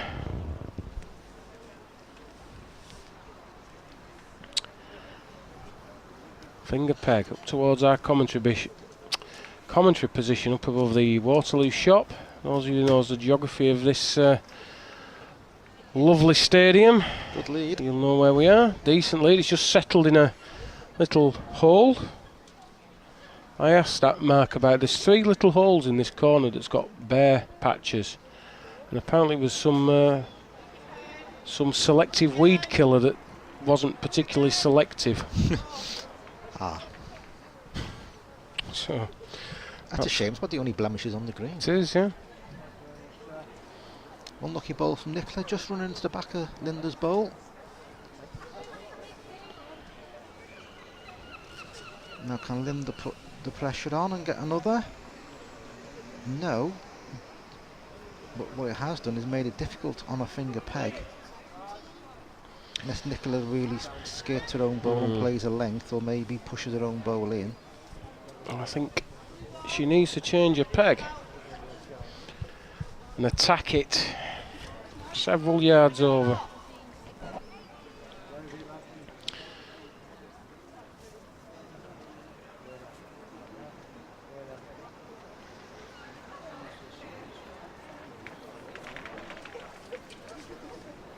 Well, she decides to stick on the finger peg. I think this is a difficult shot.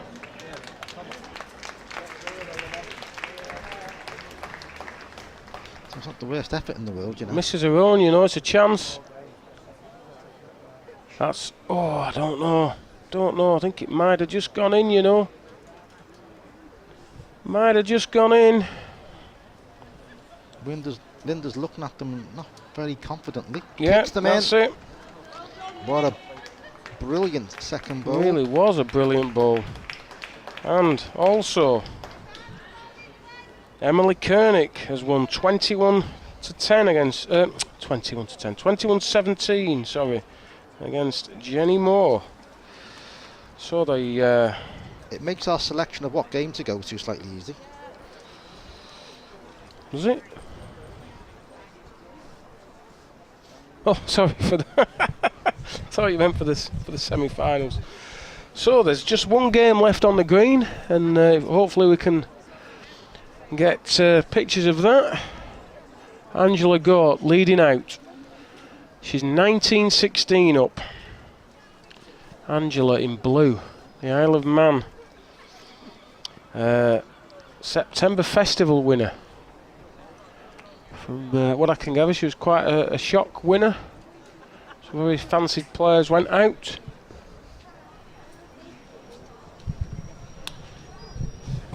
Gay Cooper in red with her purple bowls. Overplayed that somewhat. You can see the game going on. Well, she lies game. She lies game. Gay needs to take a couple of yards of running out. The road was quite good. Better. Can't judge these balls at all. Needs to stop now. It goes a long way, this ball, by the way. Goes a long way. Only one result there. It has to be 2. Yep, 2 to Angela. Well, That was short and sweet. So that's Angela Gort 21, Gay Cooper 16. So semi-final lineup, 2017 BCG LBA Champion of Champions, sponsored by Country Garden Roses. Sees Lindsay Gorman, the Merseyside Merit winner, take on the reigning Champion of Champion and Mid Cheshire Merit winner Nicola Bolton. And Angela Gort, the Isle of Man September Festival winner, she takes on the young sensation from Birmingham, the Warwick Munster Merit winner Emily Kernick. So we'll just take a quick break while they're getting ready for the semi-finals, and we'll be right back with more of the action.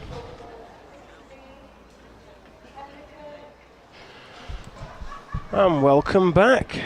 The semi-finals of the 2017 BCG LBA Champion of Champions event, sponsored by Country Garden Roses, has just gone on the green, and we'll just run through the results of the quarter-finals for you before we go live to the action. Louise Ollerton 11, Lindsay Gorman 21, Nicola Bolton 21, Linda Williams 10, Gay Cooper 16, Angela Gort 21, and Jenny Moore 17, Emily Kernick 21. And the game we're going to join live is the Lindsay Gorman versus Nicola Bolton game, and they've just played a couple of ends, and it's 1 across, 2-1 now to Lindsay Gorman. Very interesting. I've just been down to the bookmakers, and due to weight of money, young Emily Kernick is 4-7 favourite to win the event. I'll repeat that. Emily Kernick, 4-7 favourite to win the event, and that's just basically through weight of money. The bookie, Duncan Reeves, took, well, lots and lots of bets for Emily at 40-1 and at 20-1, and they're still backing her. A lot of Midlanders in the know that thought she was more than capable of winning this. And that means if you want to back Lindsay Gorman to win the event, she's a big 9-2. Nicola Bolton is a 2-1 shot, which I find it hard to believe. And Angela Gort is 5-1. And if you just want to back Lindsay to win this game, she's a 6-4 shot, which means Nicola Bolton is a 2-1 on shot, which means you'll have to lay £20 to win 10. So there we go, right up to date with the betting.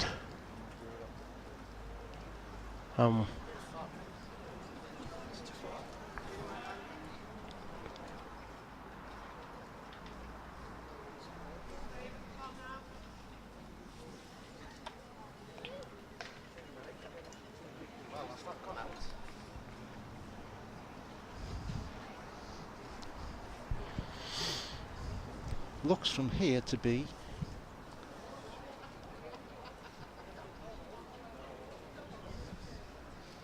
well, it's 3-1 to Lindsay Gorman.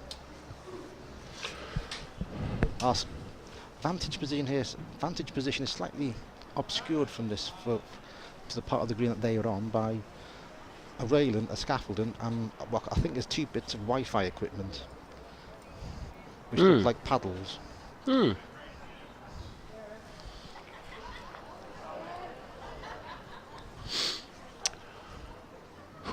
Seagull's hanging around. He's not going far.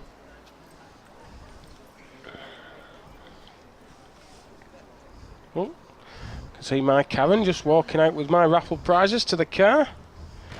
Old Guy's Rule mug. I think that'll be going to work with me. Oh, red wine. We don't like red wine. Take it back. I hope that shirt's a double XL. Perhaps I might shout that out. I'm not shouting that out.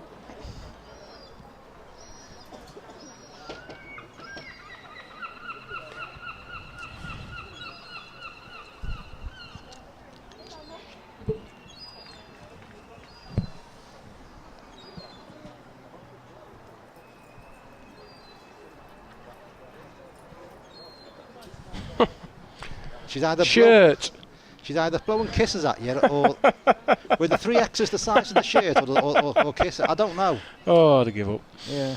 Anyway. Back to the Bulls. We're on safer ground. Safer ground now. She'll probably go home without me now.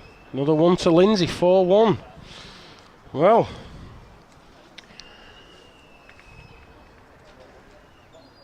An early lead. I must admit she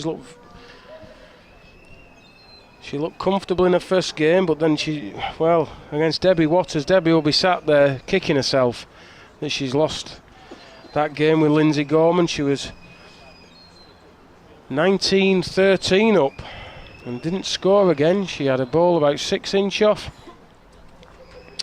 and she got it beat. So she got out of jail a little bit in that game, and they always say you have to get through one difficult game to win any event. Maybe that was it.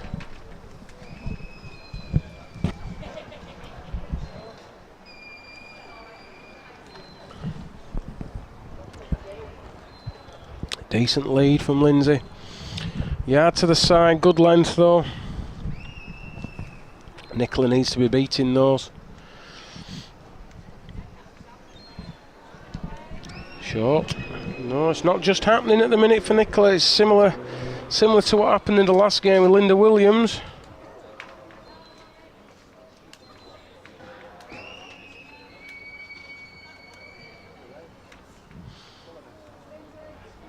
Line 2. Plenty of room, but I'm not sure Nicola's in the form yet in this game to beat it. Just needs a length. Looks like it's trapping a bit to me. Leaving 2 this. Put too much into it. Armpit job. 6-1.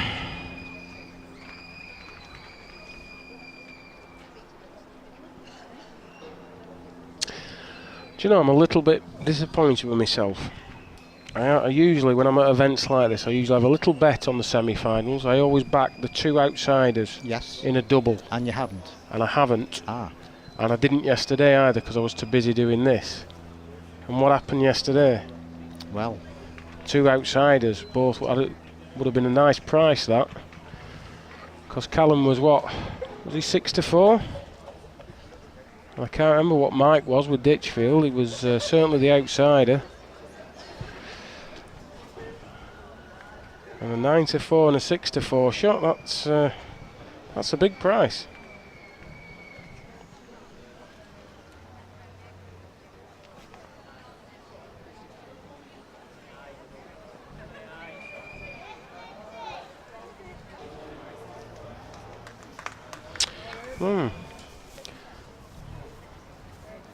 £33.75, that would pay, that's not bad.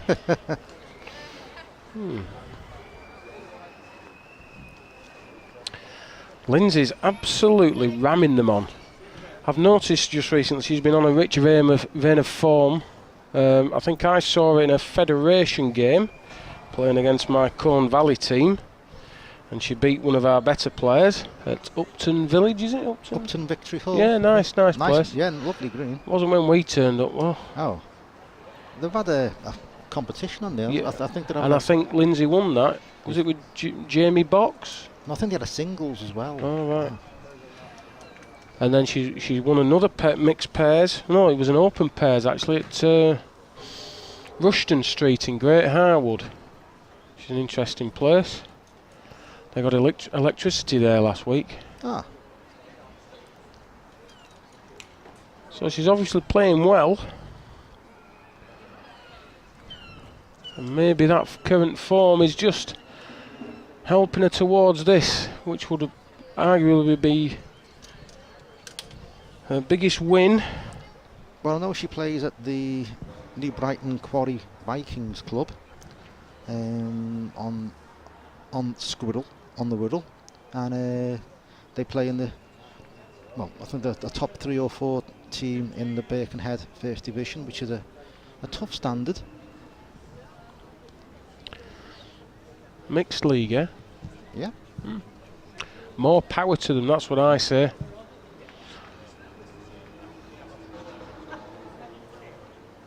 Well, needs to run, Nicola. Needs to run.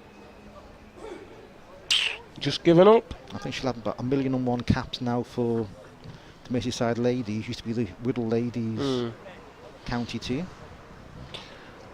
Don't they have a county game every week? No, Feels like it. they changed this year to the same format as the men's. Oh, one a right. month.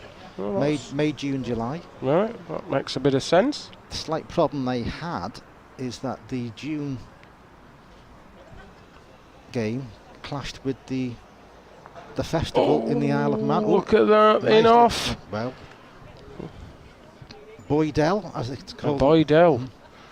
Bit of a game changer. So it clashed with the Isle of Man festival. Yeah, and I think there may be a proposal to try and do a workaround of that. Yeah. So that there wouldn't be a clash. It's I think a few of the counties that have problems getting the. Well, you would imagine the bigger of the festivals now is in June, and an awful lot of players go over, and it's difficult to arrange a county match and hope to pick your best team if you know a number of the squad is not available. I've had an idea.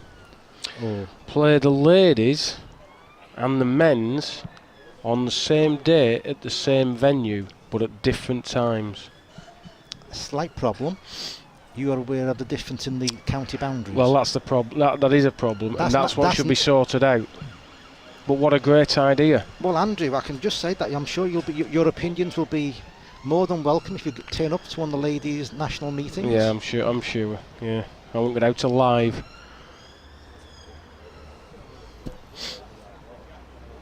In fact, most of the ladies' committees here, I might go round and ask them. Andrew says. It's only an idea, suggestion, a perfectly valid suggestion. Andrew says, sort your boundaries out and then play at the same venue as the men's. Get your boundaries the same as the men's, because it should just be one association, in my opinion, encompassing all the different age groups and sexes. Because I'm a one sport for all type of a person. Not looking good for Nicola, this.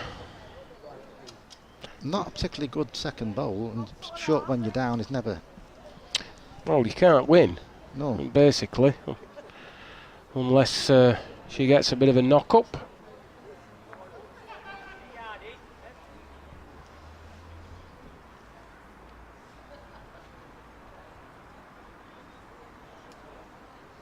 One on block.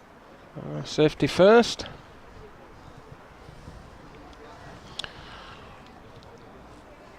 Oh, a little bit of evening sunshine, late afternoon sunshine.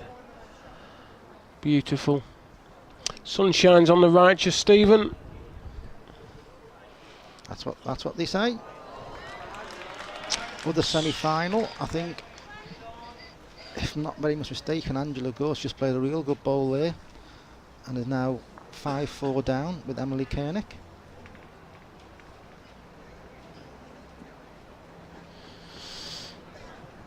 Lindsay heading out towards the north stand, all downhill from where they are. Didn't get that bowl away the smoothest. I thought it had started raining and she was cobbing them. Came out terribly. Can't all send them out smooth like you, Steve.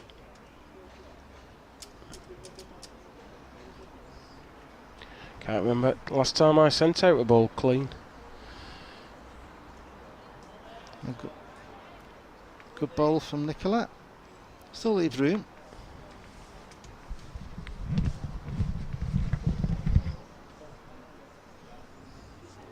Well, what can Lindsay do with this? Just on the outside of where she wanted to be. Knocked Nicola closer.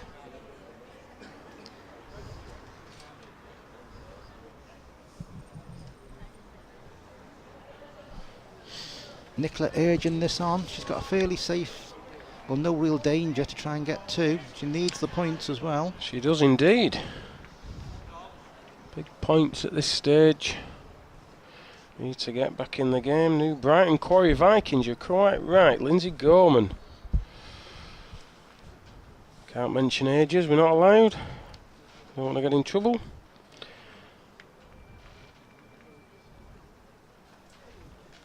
Says her hobbies are bowls. Is bowls, I should say. Hobbies are bowls. Dear me. Previous runner-up in this event. Main bowls honours, Isle of Man Festival, New Longton, Merseyside Merit 5 times. BCG LBA ladies pairs twice. I think that was quite recently, one of those. She won, I think she plays with Anita Richardson. I know Anita lost in the final of the Isle of Man September Festival to Angela Gort. And already had success this year in the Dorothy Pierce ladies pairs. That's it, Dorothy Pierce. I couldn't just remember the name of that event. Thank you for filling in. And Lindsay's playing with some 210 high density. I think it's a fairly popular ball amongst the ladies. That, I mean, must admit I'm getting down to that size now.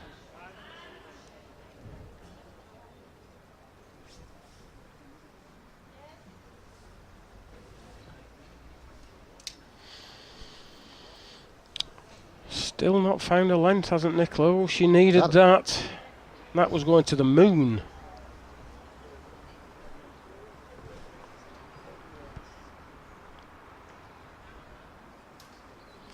Well, needs a length. Needs a length. Has it stopped? I think it has, you know. It's just stopped in for me. We are 50 odd yards away. High density bowl, obviously not running quite as well as a standard density. Always handy when you want them to stop. Yeah. I know a lot of players like them just because they know that they have to reach. It's in the mind. Yeah. Not really got. Don't really play with high density balls. I find them a little bit problematic. Yeah, just stopped in. Gorman 1.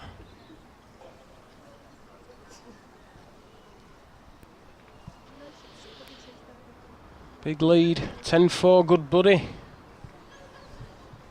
Do you remember CB radios? I do. I've got to be careful. I'm meandering again.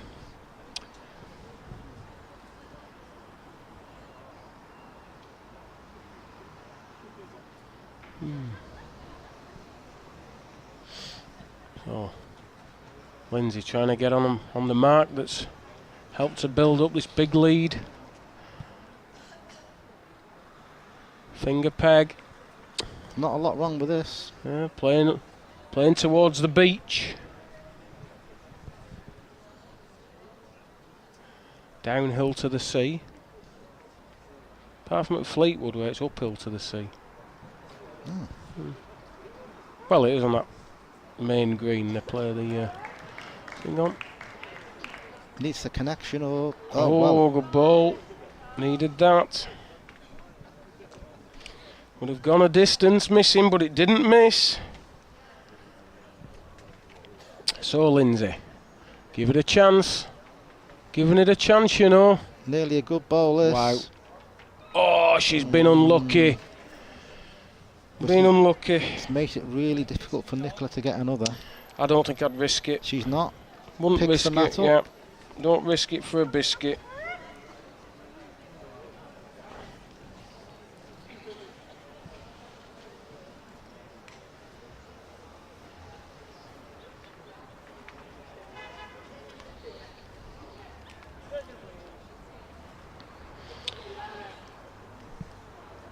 .510.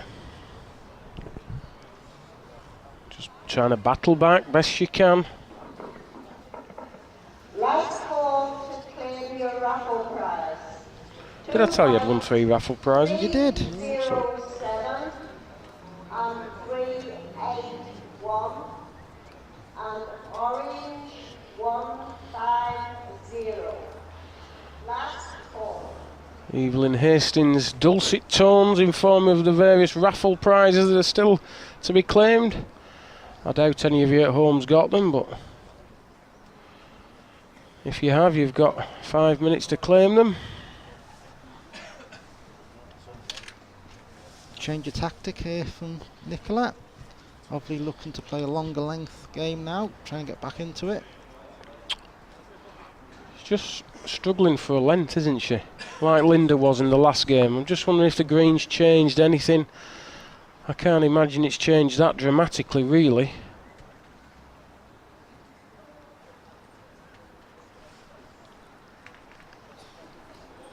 This looks to be on better land. Looks to be a better length. Still room, but comfortably wins so far.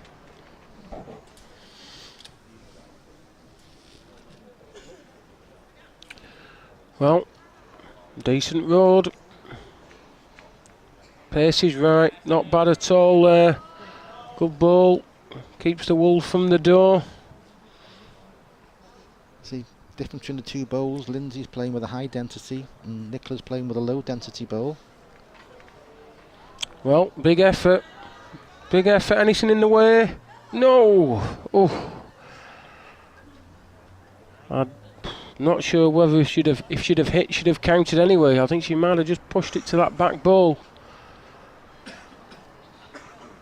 Well, she's just chipping away. 6-10.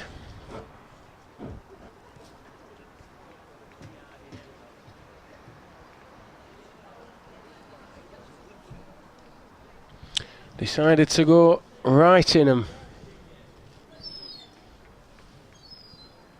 Going nearly 50 yards here. Finger peg really forced that out. Leg coming up. Bit like David Bryant. Finishes a bit now, it'll be a good one. Just gonna peg slightly tight, but Well, it's not so bad, Steve. I'd rather have it than try and lick it.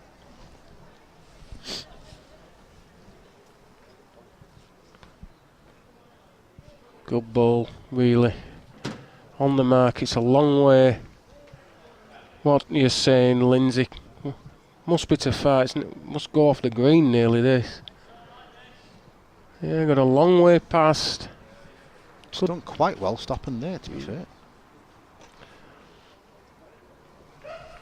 Nicola again, forcing that ball out. Urging it, pushing it on. Needs to make another, and she has. Leaves room, but not the easiest to beat.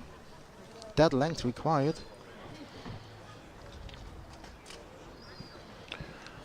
Well, can Lindsay alter? Looks a little bit underneath, but will it peg? It's trying its hardest, you know, it's trying. Oh, what a... Oops. Good ball, just stuck in. That's the high density ball, you see, just stops when you need it to.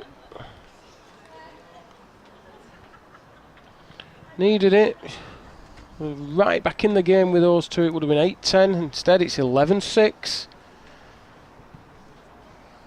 Lindsay can just dictate where she goes.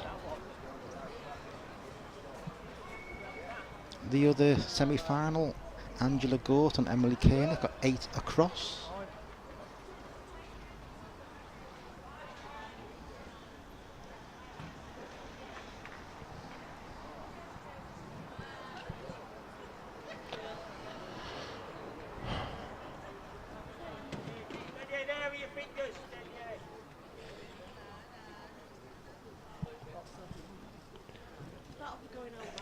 Leaning out thumb peg towards the middle of the east stand. Good lead, right in front. Pushed it maybe 10 inches. Giving Nicola real problems. Can't be short, Nicola, when you're not in. Need to be reaching.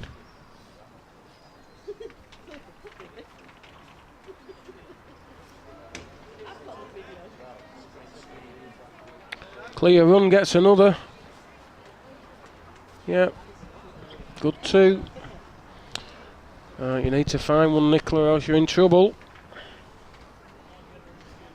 Not the easiest of two bowls to beat, has it? Has she gone other wheel? I think she's changed the peg. I'm not sure. No. She's going to hang out. We're not going to peg with the extra pace. Another 2 to Lindsay. 13-6 she's doing to Nicola what Nicola did to Linda Williams.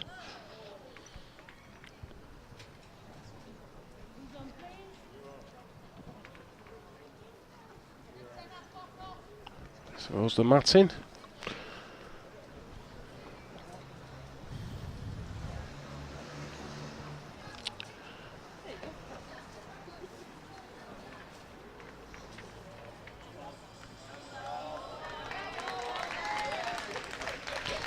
Going back to the West Ham finger peg. No point in changing what's working.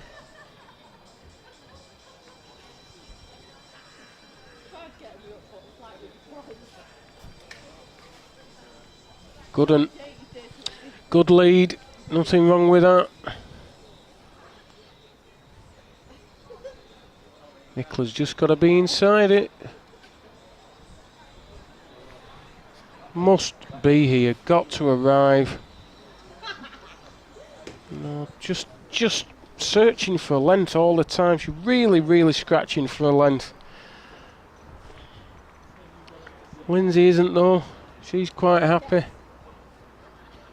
Yeah, improves, knocks her first ball even nearer, lies 2. Lies 2 for a convincing 15-6 lead, and she's fully deserving of it as well. I'm not quite sure what ball she's trying to play here. Well, it must be just a save. I thought she might be rambling through, but... Well, it's a good saver. Good saver, that's all it could do really at that pace. So that's 14-6. It's looking like Nicola's chance of a 3 consecutive wins in the Ladies Champion of Champions is fast disappearing.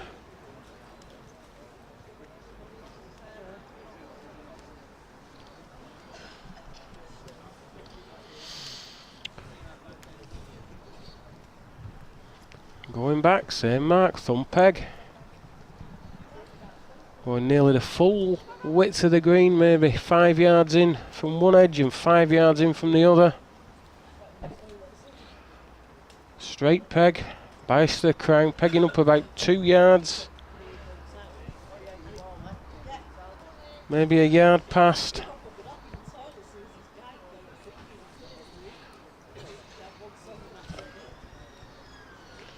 Nicola needs to be beating those leads if she's any designs on winning this game now. Just not finding a length at all. It's totally deserted her.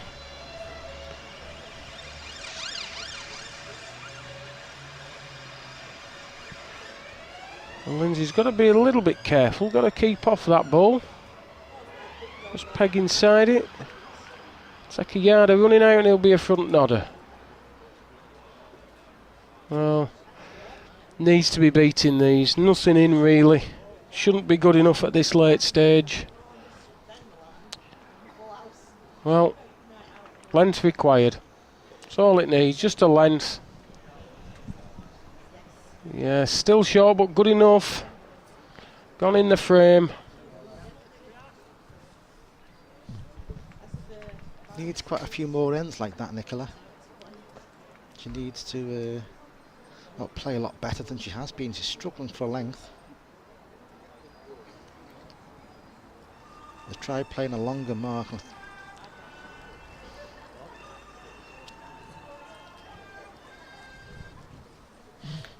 Fantastic ringtone someone's got. I don't know if you picked that up at home, but that was amazing.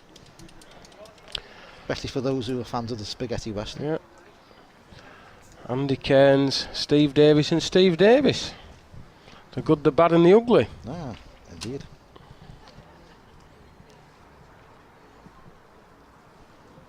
Nicola returning to probably what will be a first option. 30 yard, well maybe just under round peg. That's better. It's more like the Nicola we know. And there you go, that's the latest score in the other semi-final. Angela Gort 10, Emily Koenig 11. Bowler Lindsay's just gone a full couple of yards short. I think Nicola must play another good bowl.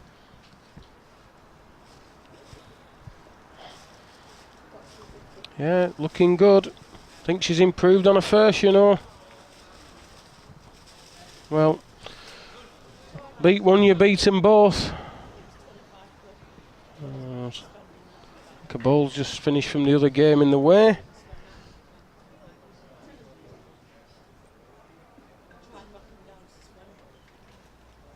Well, what's this saying? Is it just outside? Just outside, it can't win it. 2. Now then, 9-14. Back to within 5. Another couple 3. of those. 3 ends behind.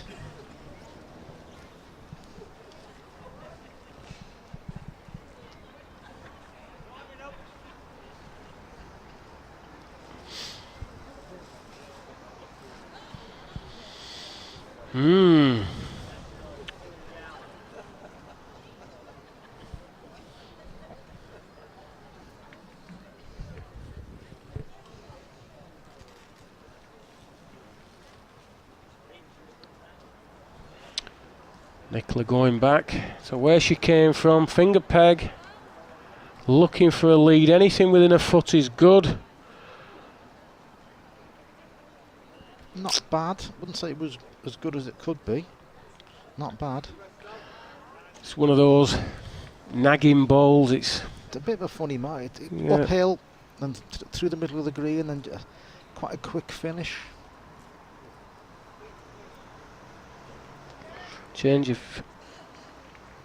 No, she hasn't changed the peg, has she? Finger peg, good ball. I thought she'd changed the peg and missed it, but no. Finger peg, good length, came round the short ball very nicely.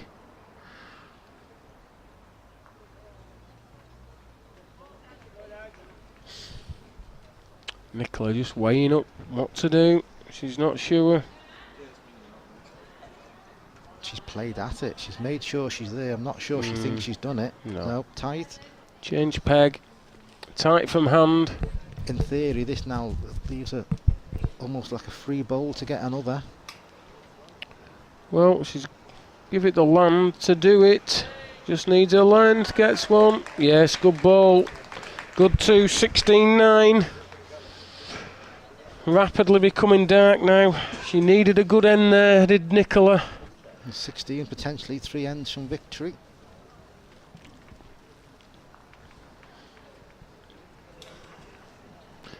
Need some momentum in this game. Break it down into chunks of 4 chalks, 2 ends. It's amazing how quick you get home.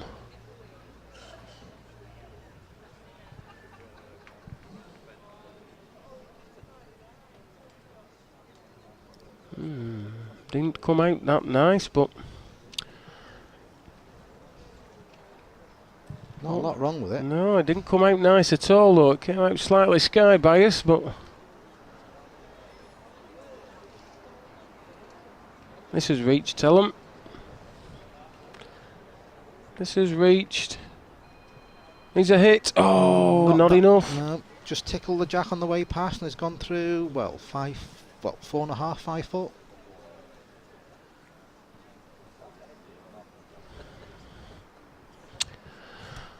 Oh dear.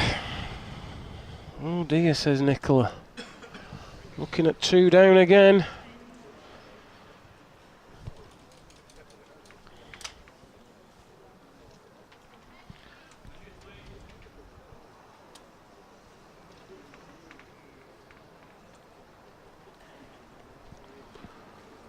So, 5-footer running to be taken out of this bowl. Oh, she left it.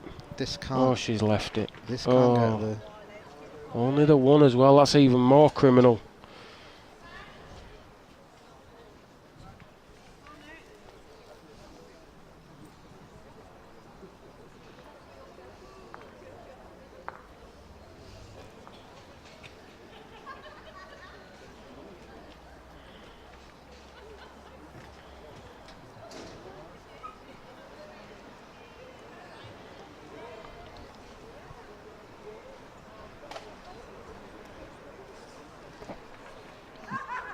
Back to the other side of the green. Through the middle of the green. Thumb peg mark. Well, right-hander's thumb peg. Gone a bit further than last time. I went over there, but it hasn't bothered Lindsay. Not a bad ball at all, a foot behind the jack.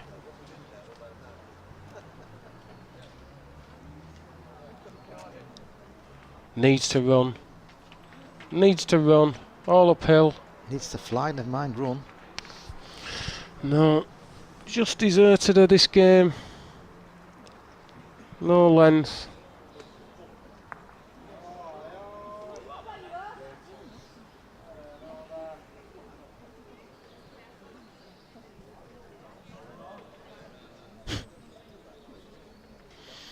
Not got one. So Nicola, you can attack this ball. At least make sure you reach. Only just a length, if it even gets there. This is... Wow. Really, she could have been playing a couple of yards over, almost playing weight to go off the green to try and make a connection. You're just trying to play dead weight again.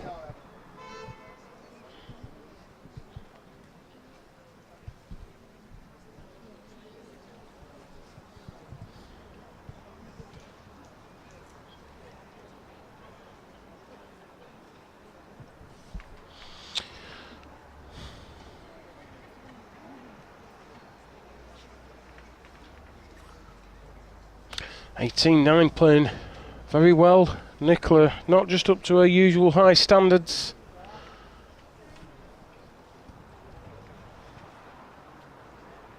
Finger peg.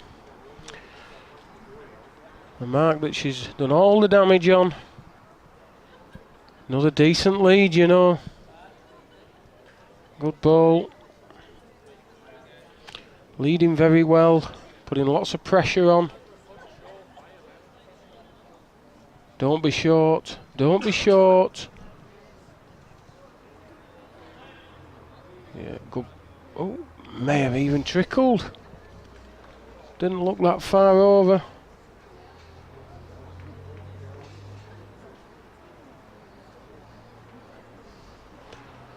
Further. She's played that as though Nicola's in. And yes, it looks like it on that camera shot. Perfect shot of the line this bowl's taken.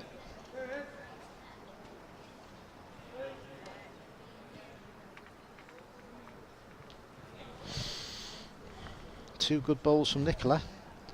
Not something we've said, I don't think, so far. Not this game, no. Maybe one in, one out. Meanwhile, the other game, Emily's just taken a 15-14 lead over Angela. Yeah, it's just the one. 10-18. A couple of ends ago, Angela made at 14-12. She knocked Emily in. And now Emily's playing hide the jack. Maybe a game-changing ball, but who knows. Anyway, back to our game.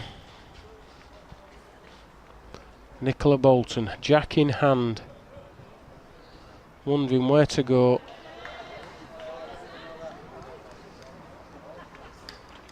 She seems to abandon the tactic of trying to play corners and seems to be trying to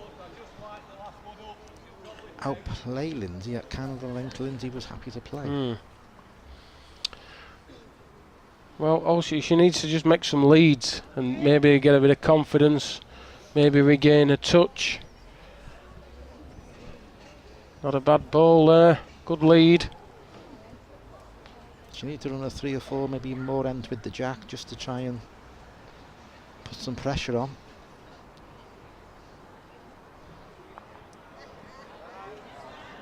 Well, she's more or less got to run out, hasn't she? She's very little room for manoeuvre. Very little room. Very good ball from Angela in the other game. Make 2. 16-15 in front, topsy-turvy game. 2 good balls from Nicola though, back in the game recovering. She needs them.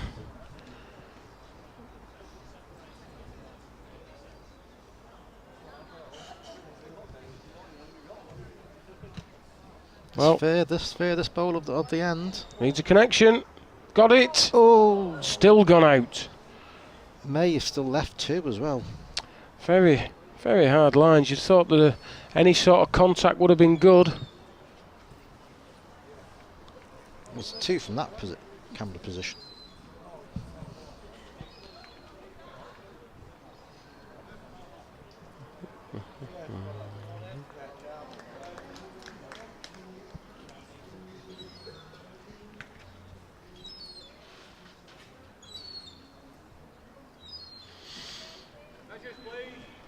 Measures are called. Eventually.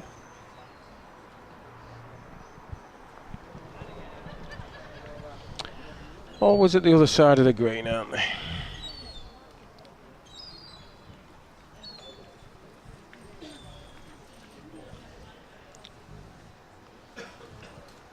Oh, my knees. Oh. I'm supposed to be bowling on Wednesday. I may not have recovered by then. I thought we'd have invested in some stools by now, or maybe nick some out the bar.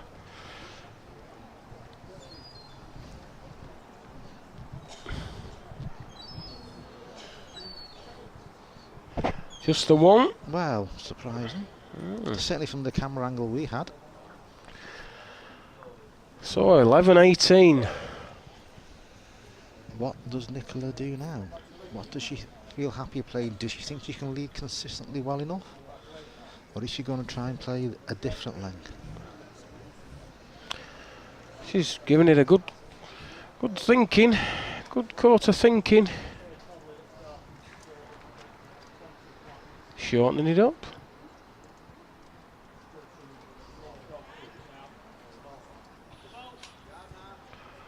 This is probably the shortest mark they've played in this game. Quite a quick finish there. Very easy to catch people out.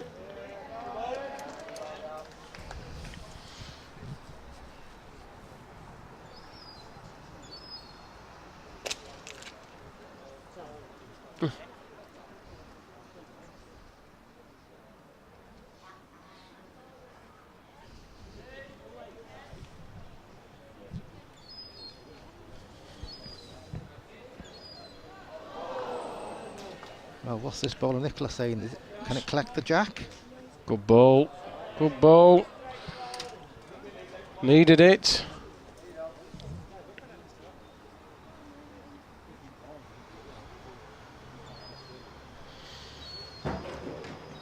Yard or so over. That's the ball. You've got lots of options then. As long as you don't gap. Don't gap. And she's gapped. Percentage ball. Right ball. Any connection on anything was probably positive. The only result she didn't want was a gap. Back to within 5 again, 13-18.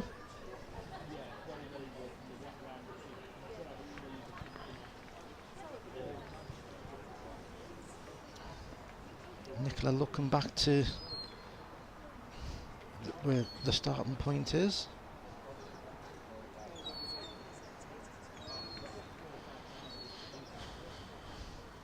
So not going very far again.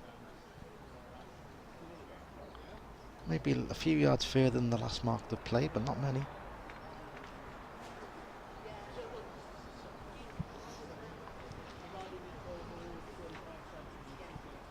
Looking all right, this, Steve.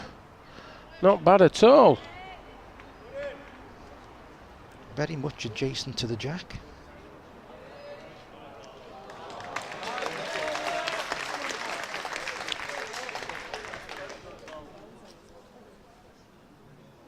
This is having a look as well. Oh, just a bowl away. Bowls with the way of collecting the jack. This requires a bit of caution from Nicola. She can't afford to be too brave. Any kind of connection on the jack will go to Lindsay's bowl.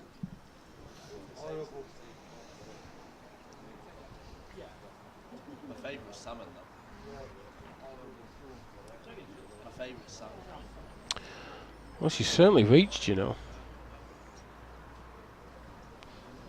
Not a bad place. You always say if you try and not sure, put one back behind the jack. His Seabass nice. I've never had it.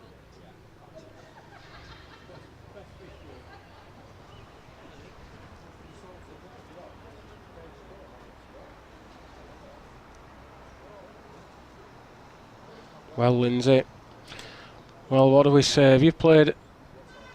Oh, she played a short. Oh, I thought she'd played a dead ball then, but no. Another one. 14-18.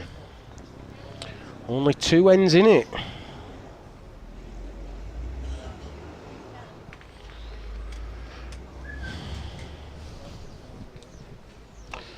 And the other game, 17 across. Angela Lyon won. Here's Emily playing through, looking for contact. Oh, just missed. Just missed. So that's 18-17 to Angela Gort. In a very tight game all the way through, nothing in it. Back to the game recovering. Appears to be a bit of a tactic here now that Nicola's adopted and are playing Round the green. Yeah, thumb peg. A thumb peg tour of the green so far. The legendary Dick Merrick from Shropshire used to have a similar tactic, but going finger peg round the green. Oh. Not that I ever saw him play, because, you know, a lot older than me, but that's what I'm told by some of these old timers.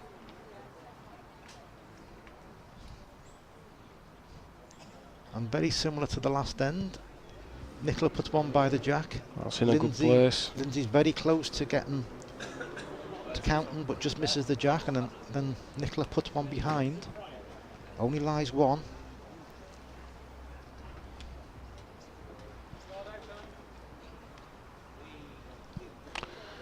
Got to be careful, can't take her own out.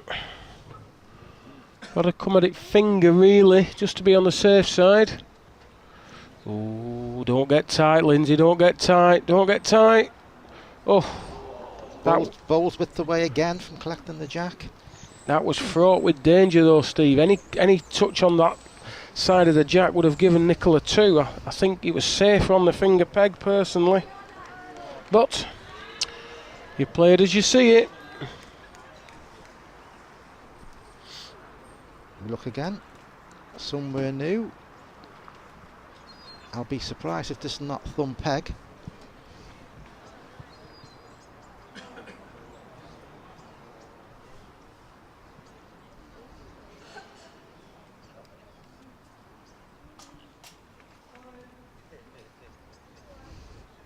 Fifth consecutive end, thumb peg mark from Nicola Bolton.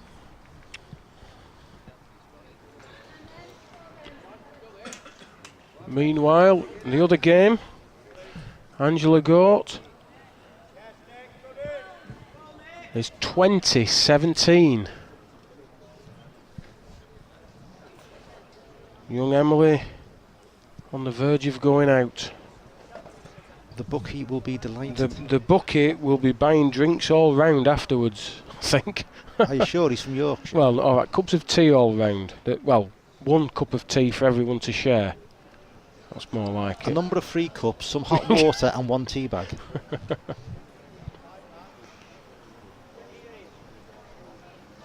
For the 3rd consecutive end, good lead from Nicola. Lindsay's plays a bowl which is finished a foot 18 inches on the tight side of the jack. If this follows the same path, then Nicola's going to try and put one round the back. Yeah. Not with this one. It is short.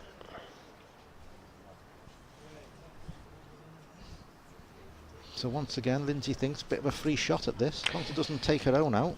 Yeah, that's the only concern that she must have. The primary thing you think of is don't make it worse. Again, probably safe for the other peg if you're going to attack it, but this, can it hold? Can it hold? Big chance, big chance. Oh. Went the other peg, but just pegged a little on her and just went missed Nicola's bowl to the left hand side. One more. So 18-16. This game was nearly over 10 minutes ago, and now there's just one end in it. 18-16. Meanwhile, in the other game, looks like they're going to be measuring for the match. Referee likes Angela Gort's ball. Thumb peg mark, 6th consecutive end. Barely 25 yards, maybe a couple of yards shorter than that. Oh, oh, oh. Ooh, wrong call from the referee. Emily was in. Slack band on the measure. And a poor lead from Nicola. Oh, it's all going on. Well, this has come out like a Rubik's Cube. Not the smoothest of deliveries. Well, As I think I said yesterday, Baby Giraffes delivered smoother than that. that jumped out of her hand. It wasn't good at all. Will Nicola improve? She has indeed. That's a lot better. Well, she's line 2. She's line 2 to go level. This hasn't come out much better than the first. It's going further. Tell you what's having a squeak, this. Big effort, needs a connection. Done it. Needed it. I think that may have just trickled out, missing. Lindsay's mother, Pat, will be delighted, just marking the card. Turning the scoreboard over. 1916. Of course, Lindsay's is the daughter of Pat Crowther, the BCGBA National Registrar, and has held a number of positions in the senior administration of the sport. And what's she going to do with this, Jack? I don't think she'll be going thumb peg 23, 24. You can tell by the applause that the other game has finished. Angela Gort, 21. Emily Koenig, 18. A marvellous effort from the young girl from the Midlands. Fortunately, just a game too far. A couple of loose ends in the middle of the match. But Angela, the Isle of Man September Festival winner, has gone into the final, 21-18, where she plays the winner of the game we are covering. And Lindsay Gorman led finger peg out on the mark she's been trying to play all day, or all this game. Good bowl, just touched the jack, finished 3 or 4 inches away. Only needs 2 for game. You think she's going to put the pressure on here and lie up? 2 days running, it's looking like the outsiders in the semi-final are going to contest the final. That bet that you've missed. That bet that I've missed, I tell you, every competition I go to I have that bet, and I've missed it today and yesterday, and it's coming in. I'd have paid for me tea at the cottage. Are you going there this evening? I might treat the my beautiful wife, yes. Well, can Nicola save game? She's walking after it. Needs to run. Has she reached? Needs to run now. Has she reached? Well, she's saved. Saved, that's all it could do. Well, it's a thriller in Manila. 2016. Oh.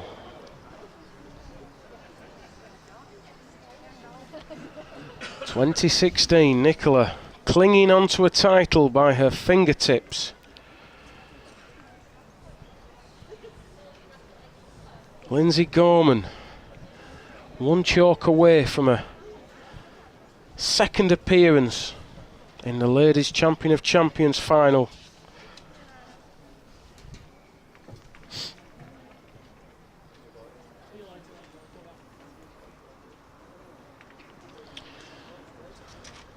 Winners guaranteed a cheque for £500. Runner-up will receive £250. Losing semi-finalists, £150. Not a bad day's work for these ladies.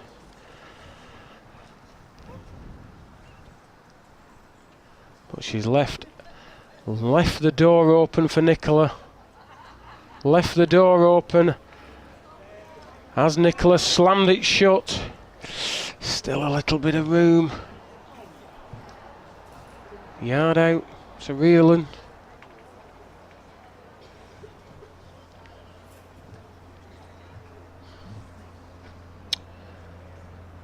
Needs to stop. Needs to stop. Needs to stop. And it has done. Pressure on. Ly's game.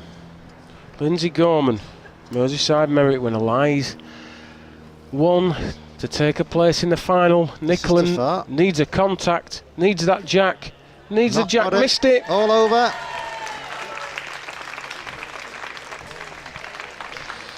And there we have it. Lindsay Gorman beats the defending champion Nicola Bolton 21-16 in a fantastic semi-final to take a place in the final to play Angela Gort. Just have a quick break and rejoin us for the rest of the action in a few minutes' time. Thank you. I'm joined greenside by Kerry Brown. Now, Kerry, you are effectively, for the want of a better word, the British or the national champion in ladies Crown Green Bowls. Obvious question, but what kind of year have you had? Oh, for me, it's been an absolutely fantastic year. Started off by winning my Ladies County Merit in South Yorkshire, and then went to Fox Lane in July and won the British Crown Green Ladies, which was an absolutely amazing achievement. So proud to do so well in there. And then the week after, topped it off by my 100th cap for my county game. So it's been an absolutely fantastic year. That's brilliant. Now, I know today didn't go how you wanted it to go. But you lost out to a young lady who got to the semi-finals though in Emily Koenig. Yeah, Emily bowled really, really well today. I mean, you've just seen Emily playing. She's 18 years old and she's played fantastic. I've no complaints this morning. Emily just started out really, really well and she led on and she got a length and not much I could do about it, despite trying. But yeah, Emily played really well, so no complaints today. And are you optimistic for the future of the game as far as the ladies are concerned with the amount of talent that's coming through? Yeah, there's some great talent. I see it all the time, especially in local leagues. There's junior ladies coming along, and what we need to do is encourage those. There's quite a lot of ladies in my local area, and I do try to encourage those to play, get them into the competitions, get them entering, get them into county games and things like that, and it can only bring them on. Is it difficult to promote this sport amongst there's so much competition, isn't there? You know, in terms of other sports that they could get into. Yeah, it is. I suppose Crown Green Bowls isn't the most appealing, but once they're there, once they're playing, once they're round the green and they're taking part, you kind of become part of the bowling family. So it's encouraging that and bringing that on, and just. I think the more that we can promote the game and probably offer good prizes, better prizes, the ladies is coming on leaps and bounds in getting to the same as the men. So the more that we can promote that, the more ladies and young junior ladies will join. Sure, and they've got role models like you to look up to. Hopefully so. And just very finally, as for the final itself, if you were going to go to that bookies and put some money on, what would you do? Oh, it's a tough one because they're both really, really good players. However, my money would be on Lindsay. She's a good friend of mine, and I'd hope that Lindsay wins. Nothing against Angela, of course. Fantastic. Well, thank you for joining us, Kerry. Enjoy the final and have a great year next year. Okay, Thank you. Cheers. Back to the studio.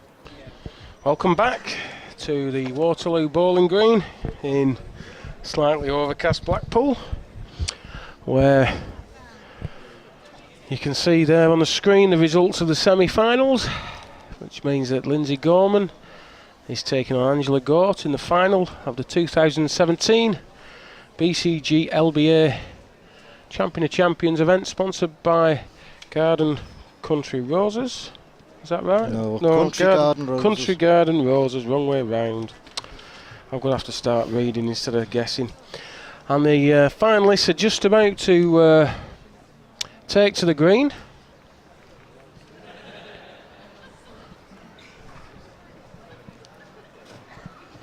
Have you noticed when referees toss the coin, they always look up at it as though it's not going to come down? Just let it go, and it comes down. Although in Liverpool, sometimes it could get snatched out the air, I suppose, couldn't it? No. So, Lindsay wins the toss. Sets the first mark, finger peg. Good 35 yards. Hoping for a good lead. With the first ball just to settle the nerves. No, not really done that. Unfortunately, a couple of yards short. And here's Angela. That's our first proper view of Angela today. She's been not been featured so far. Played very, very well in the semi-final. Hoping to repeat that performance and go a couple of steps further than a best appearance in this event, which was a semi-finalist a few years ago. Good ball from Lindsay, just repaired the damage a little bit.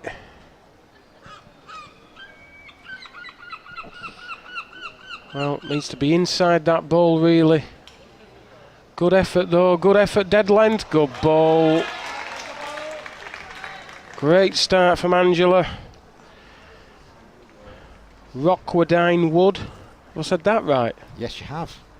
I always thought it was Rockwardian, but I got told off last time I went down to Shropshire. Rockwoodine Wood in Shropshire. An account supervisor. I'm not sure what an account supervisor does, apart from supervise accounts. That's what I'd have gone with it, to be fair. Playing with some 2 £8 ounce of a nondescript make that she hasn't mentioned, so can't tell you what bowl she plays with. And the main honours, County Merit, 89, 90, 91, 93 and 2000. Isle of Man, September this year. And the Southport Flower Festival, twice in the early nights. I used to go to that myself. Yeah, Southport Flower Show. Used to enter, just give me mum tickets for flower show. Make her happy. Those greens were absolutely stunningly heavy. I have never played on greens heavier than that. Even greens underwater have been quicker than those. Looked immaculate. Yeah. Looked, what a lovely lawn. I'll just go on it and I'll send them. Aim to send them 40 and then send them up 20. It was when your foot sort of sank into the turf. You realised what was to come. And it had rained for 6 weeks. Yeah. Oh well, happy memories indeed.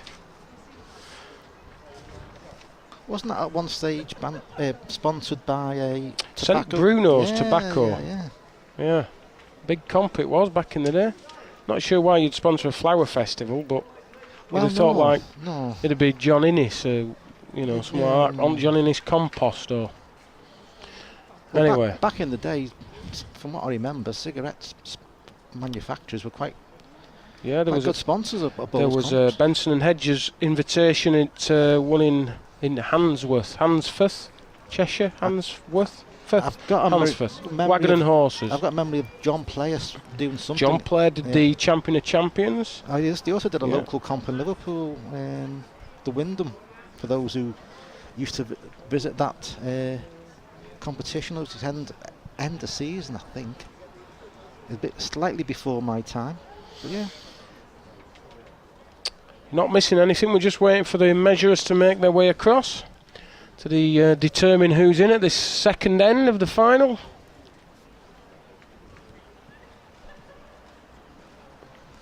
So we didn't follow the semi-final that Angela played in, but from what we could see from when we were just casting over to from the game we were following, she was very tidy at just about any length. Emily couldn't shake her off and be either going a distance or short. So, well, what caught my eye and also the bookmakers' eye, who I've just been talking to in the interval, was she always went for twos wherever possible. She made sure she reached, and she knocked her opponent in at one end, which is one of those things. But I like that in bowlers. Those that gamble, make twos. Be brave. Be brave. Yeah, it tends to pay off over the long run. You might knock them in once or twice, but all about making your twos. So Lindsay's the favourite for this tournament now. 4-6 and even money if you want to back Angela. Well, in the interview that we've just done, Martin just did with Kerry Brown, the ladies national champion for this year, and the last question that Martin posted was who did she predict would be the winner of this event, and she picked Lindsay. So I think the wise money is probably on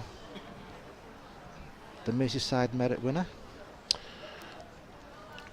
Well, there's quite a lot of Salopians here in the crowd, so I would imagine he's taking a little bit of money for Angela, but it's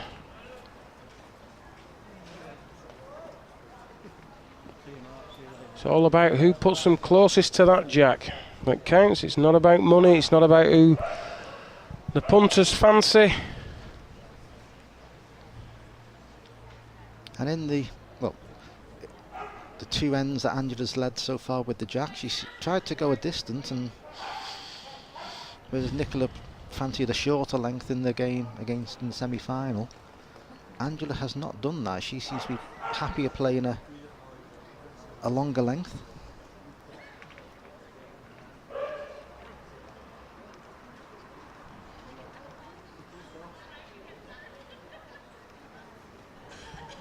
I mean, this is, well, it's actually only about 35 yards, I would say.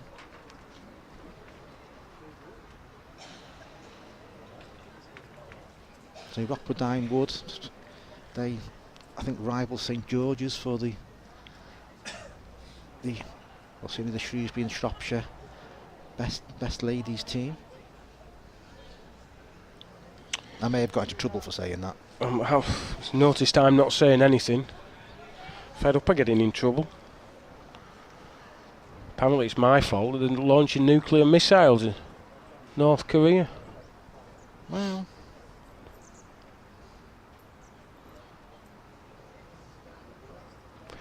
big effort this, you know. Really big effort.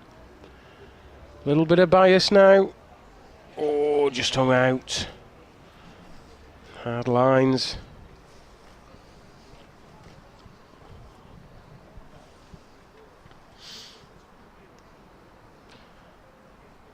Well, I would say that Lindsay's a stronger ball than Angela, looking at that. That seems to peg considerably more than Angela's, but... this seems to start out outside Angela's and pegged a foot inside. Oh. Mother Patricia turns the scoreboard over to make it 3-1.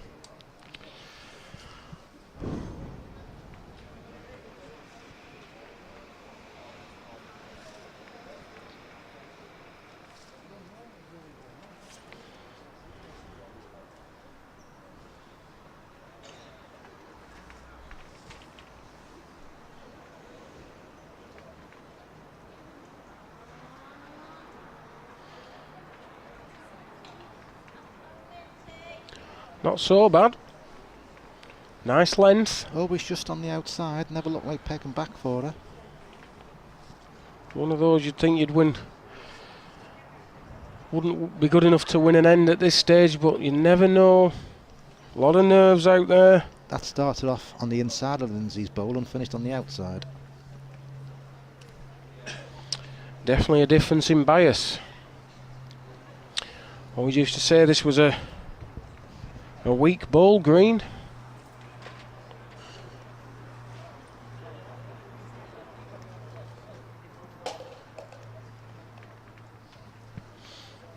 This is not looking like it's going to peg much either. Can it flick that ball in? No. Any contact might have just been good enough there. Sort of ball that you play regular, Steve. Missing everything. Send him and hope.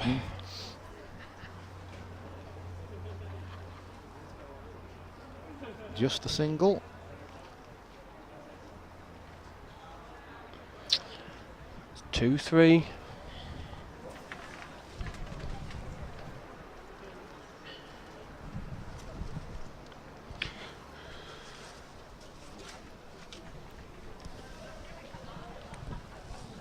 She's very good at putting that jack where we can't see, isn't she? Finger peg. Not a lot wrong with it. Yeah, good ball. Good ball. Of course, you shouldn't be commentating on this game, being a fellow Merseysidean. Alright, then I'll go and have a sit down. Put my feet up. Go on, be my guest. Oh, that's alright. Because you'll be. Someone flick the kettle on. You should be impartial, but you won't be.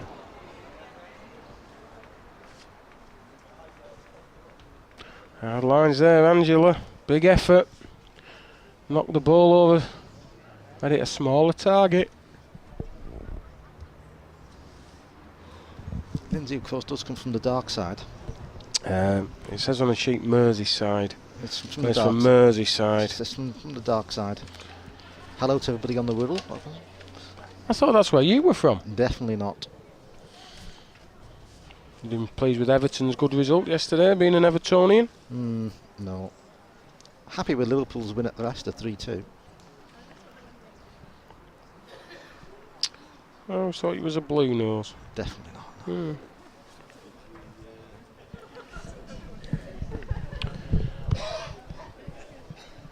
So that's 3-3. Some good close bowling.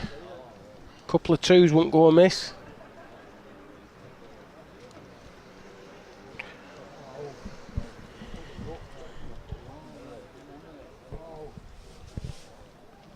And 5:25. So another late afternoon, early evening finish.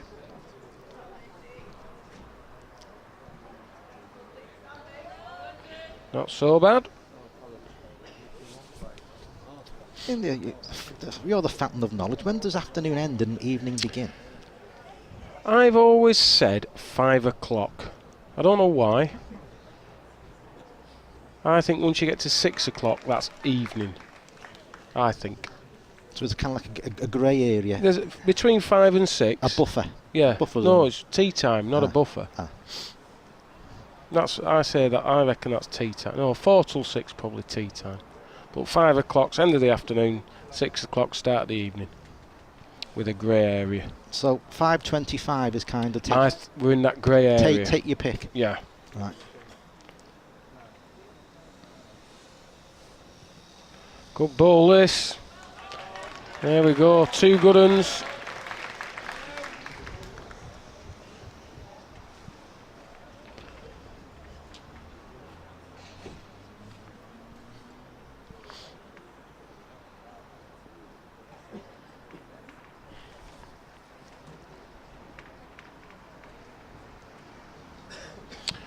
Where are you going, Angela?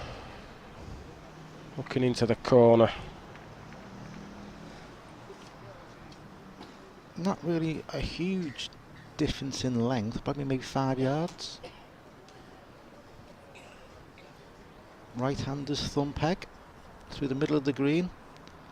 Quick finish, anything past the jack will run on quite considerably, as this will. Finishes, well, 6 foot behind the jack, maybe slightly less. We now have a railing, a scaffold, 2 Wi-Fi things, some other electronic device, what looks like a rather fat squirrel, and a referee blocking the view. So we will switch over to the monitor. Yeah. Do you know, I might just watch the monitor anyway. Yeah, get a couple of chairs and we'll sit down and watch Chairs. this. Be like being at home. We'd no need to be here, really. We could do it remotely. We could be sat in the pub. Indeed, that's the winner. They're all having afternoon tea there. Wish I were having a cup of tea right now. I'm still trying to get over your Lady Gaga karaoke session last night. Good ball, great ball. I'm just thankful that you can't stream that particular video through the equipment we have here today. It is available on Facebook. It was filmed. Yes, but they won't be able to play it over. I know you did Bad Romance. What was the other one you did? Common People. That's it.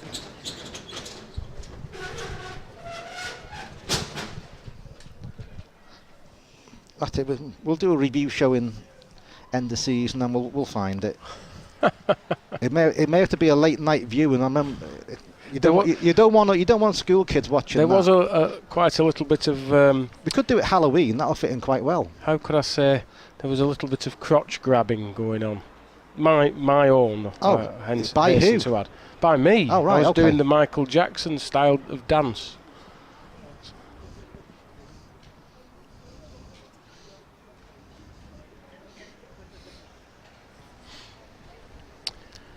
Well, this is on a different road. Very funny mark up this edge. Anything underneath, you sink like a stone. Anything over the top just keeps pegging. Well, you see, it's not wanting to come back to it, you see. Trying, but decent finish at the end. Angela looks bang on the road with this. Bang on the road, needs to pick it up. Oh, hard lines. Left 2, I think. Maybe not. Must be the angle I'm at up here.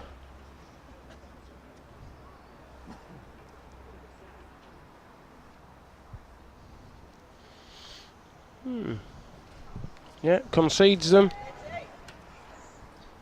Are we allowed to wear those in county games? Which three- the three yeah. quarter thingies. Yeah. I don't believe so now. It's not fair. I'm sure you can ask for the rule to be changed so you can display your ankles if you want. Oh, on a hot day, when I'm in my lovely black Farah trousers, Farah. it'd be nice to show my ankles off instead of not. Good lead.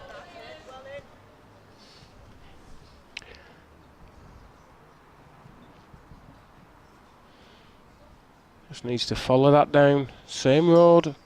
She's close, you know. Don't peg. Extra pace. Just held it.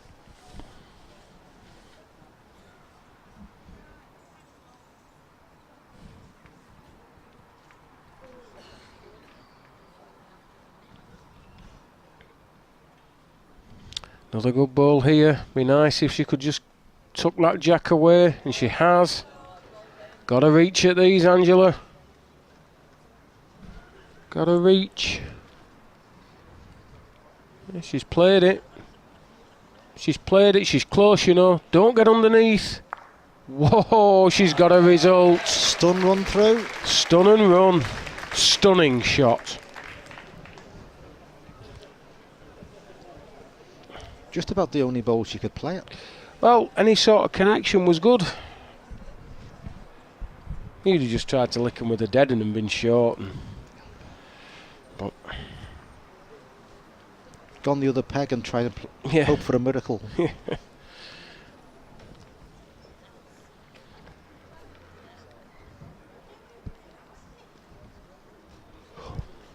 Our cameraman's been doing a lot of running round today. What's he called? Bertrand? Who? Bertrand with the little stand. Everybody calls him Darren. Oh, right, I thought it was Bertrand. I wondered why he kept ignoring me. Darren's done a fantastic job. Running round all over the green. Giving us some lovely camera angles like that one that you're seeing now. Super fit man he is. He's an athlete. I think he's a triathlete, you know. Yeah. Triathlete. Does these Ironman events, you know, with the running, swimming, bike riding. Was that a pie, a pasty and a No. portion of chips? No. He actually offered me a bite of his chicken wrap yesterday. There was only the wrap left. Nice man. Can it run? Needs to. Oh, there he is. There's Bertrand, sorry, Darren in the background. Works hard, does the man. Thanks to him and his fellow cameramen, we get these wonderful pictures. Do a fantastic job, and I think they're getting even better. I didn't think they could improve, to be honest. There you go. There's another one. I think that's Josh, isn't it? Is it Josh? No. Jeremy? Should wear name badges be easier? I can't remember. I forget your name every now and again, to be honest. Don't worry, so do I. They're all getting in on the act. Deary me, you can see why the cameramen now.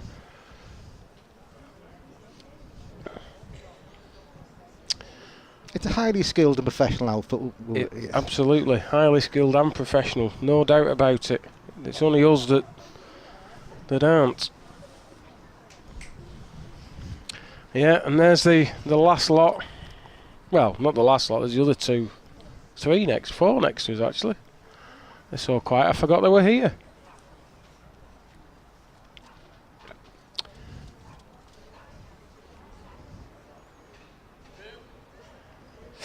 Not the greatest events these two are having. No, shouldn't be good enough. Angela too far by a couple of yards and a couple of yards short. Lindsay, I presume, didn't get her bowl away all that well.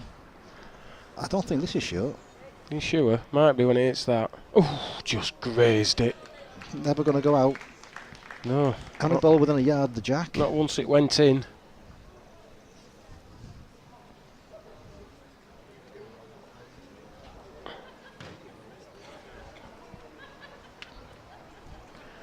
Seven across.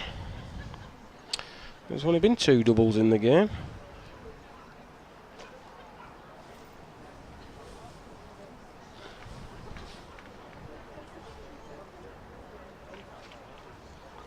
Oh, little doggy. There's been lots of dogs here this week. Yeah. And seagulls. Well, I expect seagulls. We're by the sea. And you don't get them anywhere else, do you?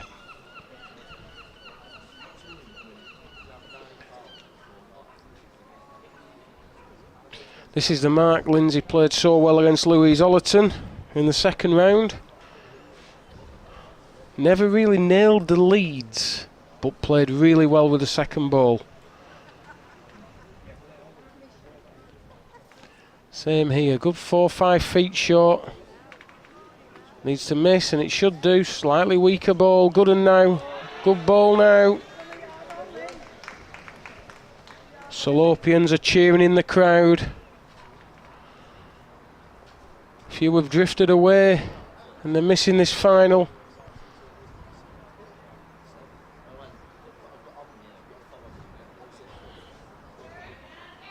Well, chance here for Angela.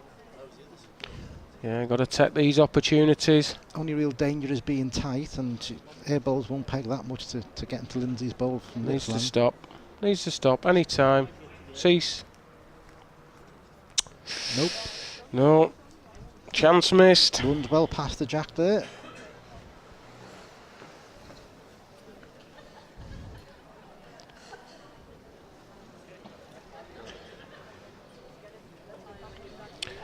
The single 8-7.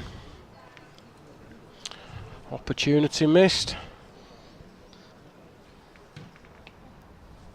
Quite apt that if she wins this, Angela has 21 on her back. It's 21 up there today for 500 quid. And the title of the Ladies Champion of Champion for 2017.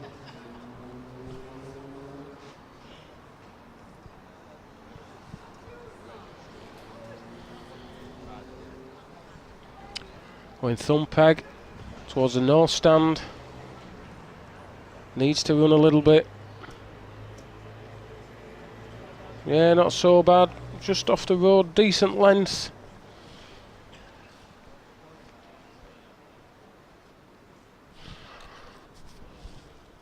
Better road. Will it get there? Needs to run. I think it's just gone in. Not 100% certain. Angela's not asking. Well, I think she's absolutely creamed this out on her road. Needs to miss that ball now. Oh. Definitely on there. That's what we were saying before. She always likes to go for a twos.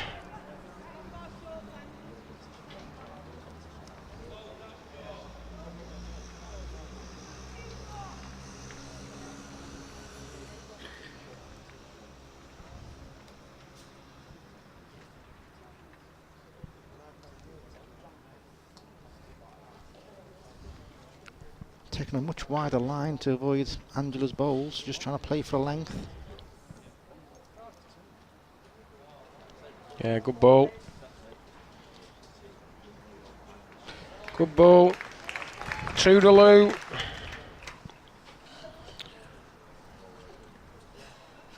Nine, 8. Gorman, very tight game. Very tight.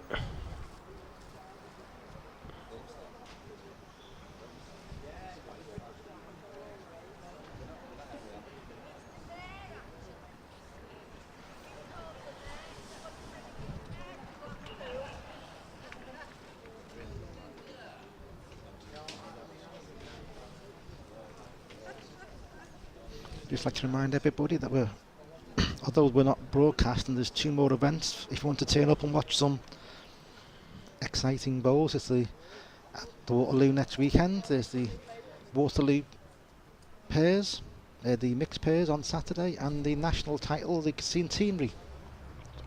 Oh, have I got that the wrong way round, Stephen. Oh dear. Way round. Well, if you come on both days, you'll find some excellent Yeah, pairs. there's mixed pairs on. Because it's on the Saturday. If you check your thingy. Well, I'm hoping it is because I can't play it otherwise.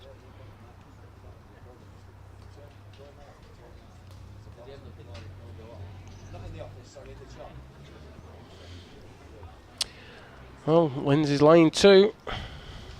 Angela a yard short. Further. Might be too far. It is too far. Can't stop. Now then. 2 more. Now we have a bit of daylight. Now then. Bit of a gap. 3 chalk gap. Most we've had today in this final.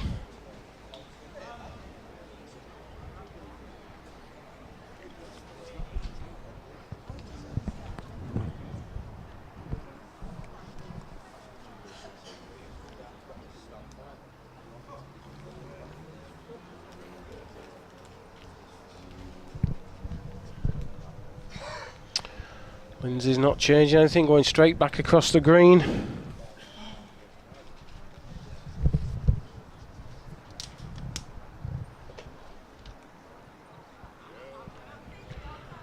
Thumb peg. Needs to run a little bit. Well, it's not so bad. Not so bad at all. Need to be beating those if you're going to win this, though. Light's just beginning to fade a little bit too. Might just be getting a bit dark down at green level.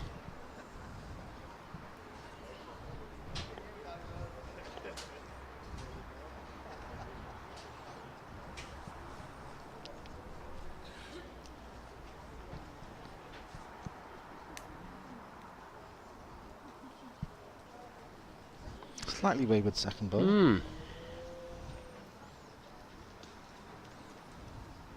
Can Angela improve on her first? It's tighter. Looks too far again. Gotta go. Another single. Just the one. 12-8. Is that the decisive break?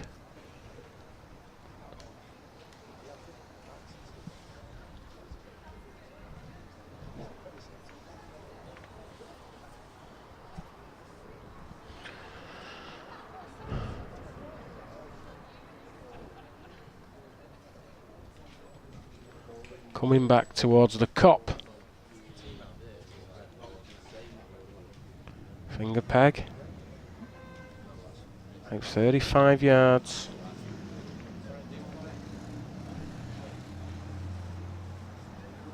Little bit of bend in it. Another yard and it's a good one. Yeah, just about a yard short.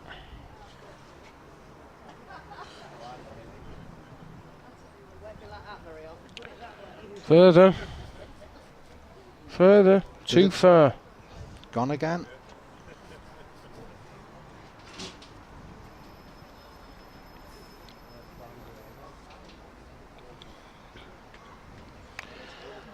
Couple of footer running in. She'll have a reel one. Better with this. Better with this. Yes. Good ball. Pressure's right on Angela now.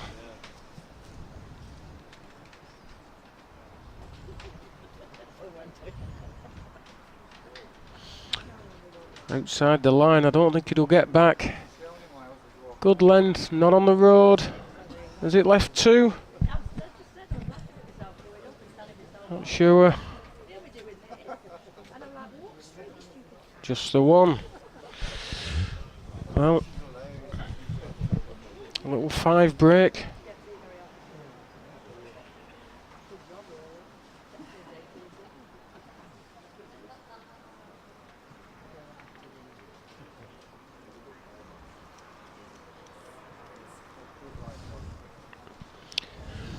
No reason to change. Some peg.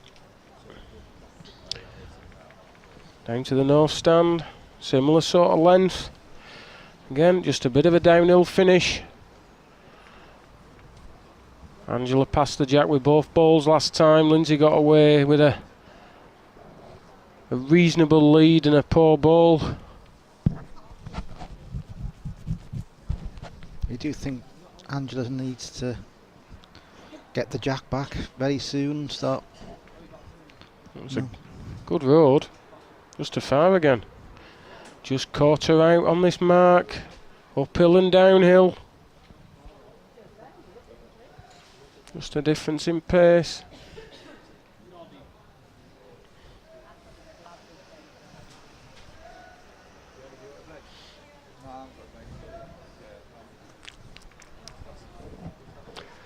Well, it's made another, but shouldn't count 2.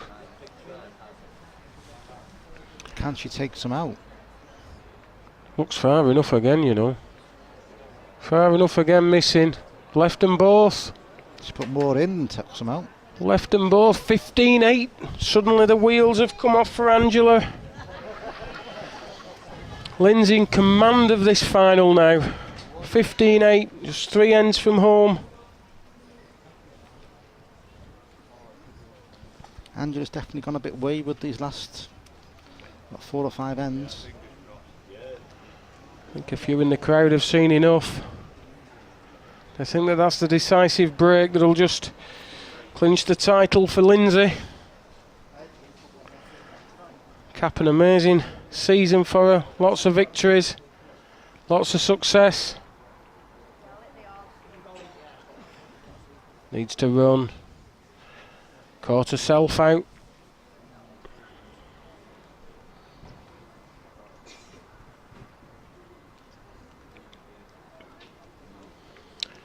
Angela need to beat that and beat it with a good one. It's a live and let live sort of a ball. Shouldn't be good enough. Didn't go quite as far with the jack this time. No, that's true.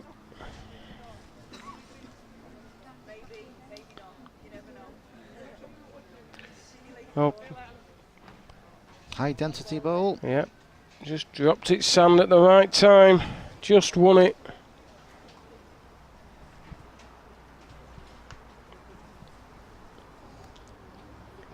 Outside that short ball. Length required. He'll bring it somewhere back to the jack, but It's too far. too far. Another one.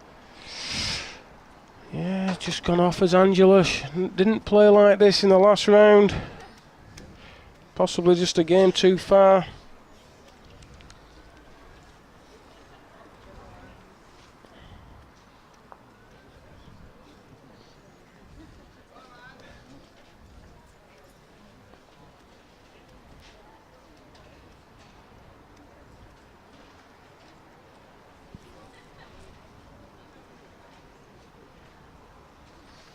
No need to change the tactic, thumb peg.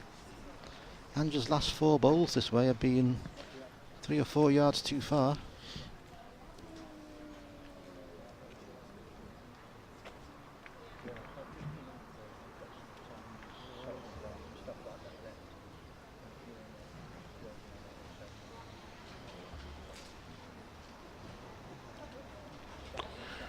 Well, she's not passing the jack with this time.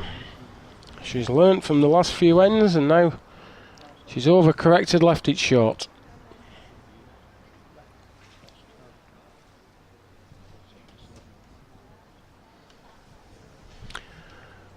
Well, Lindsay, if you can just mend your road, keep the length. Just like that. Yeah, that's a good ball. Pressure's right on now, 2 down.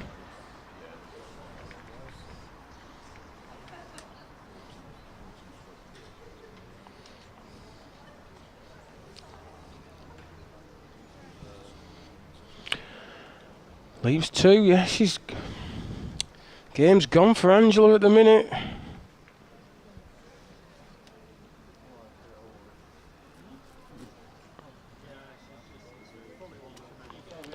Can't see her coming back from this now. 18-8. A nice 10 break for Lindsay.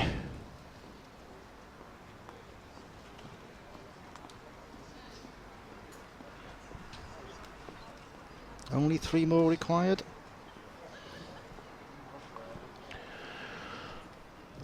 Sticking at it, shortened it slightly, as you spotted last time.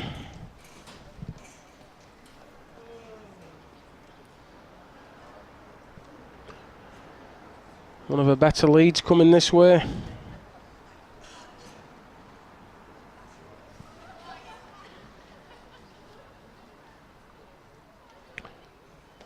Well, gotta stop. Gonna peg away. Yeah, pegged out. Tightened up a ball. Footer running in. Great effort.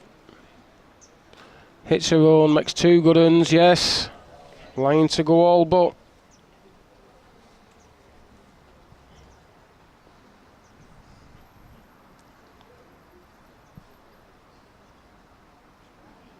To wide.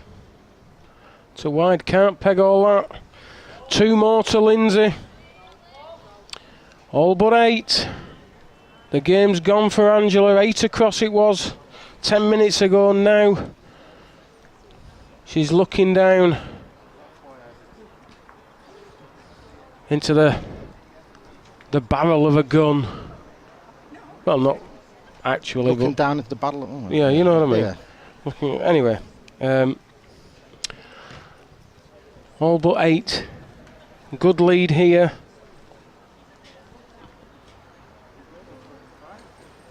Push the jack a little bit further in this direction.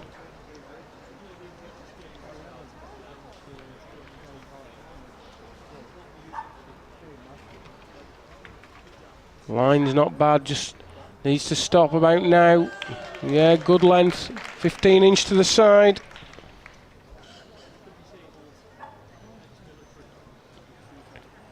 This looks tighter.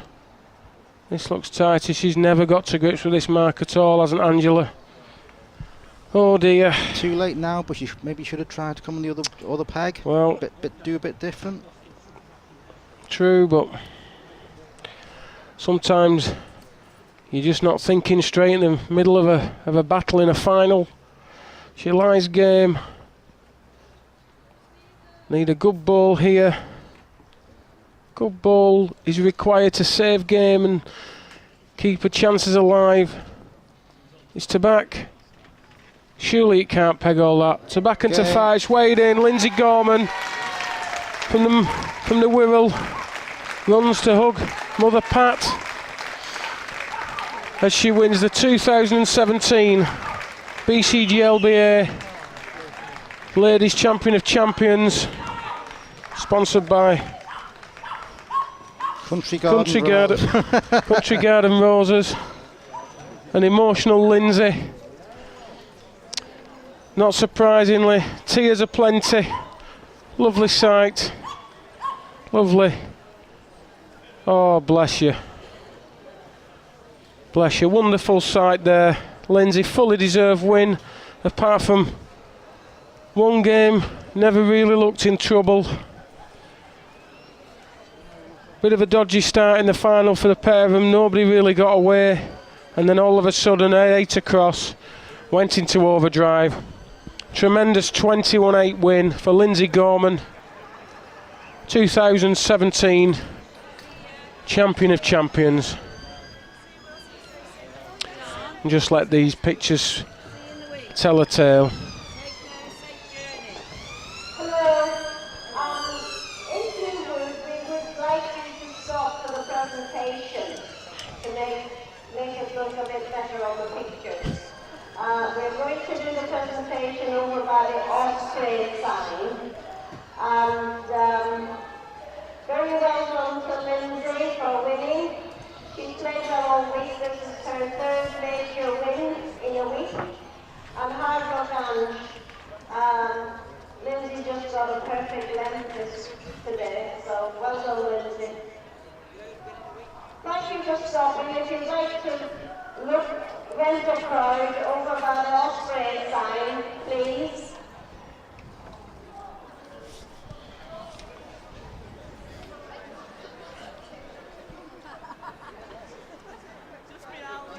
You are the crowd. Crowd goes wild. I'll get another one in. I can't remember.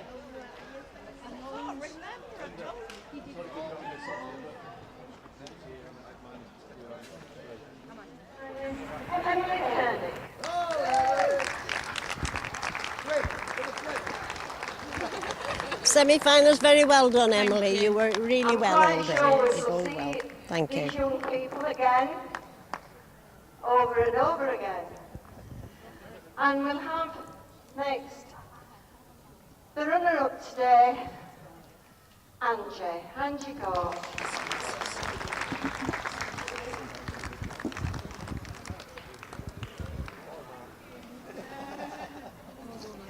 Well done, Angie. Thanks, Evie. Well done. Thank you. Thank you.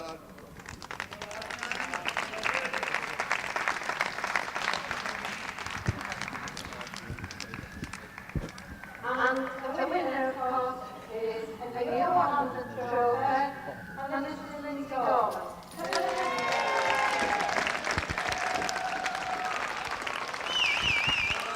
So we also give a huge thank you to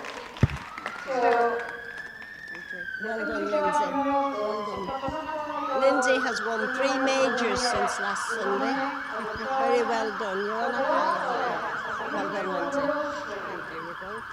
So thank you to Country Garden Roses, and we really hope that we come again next year.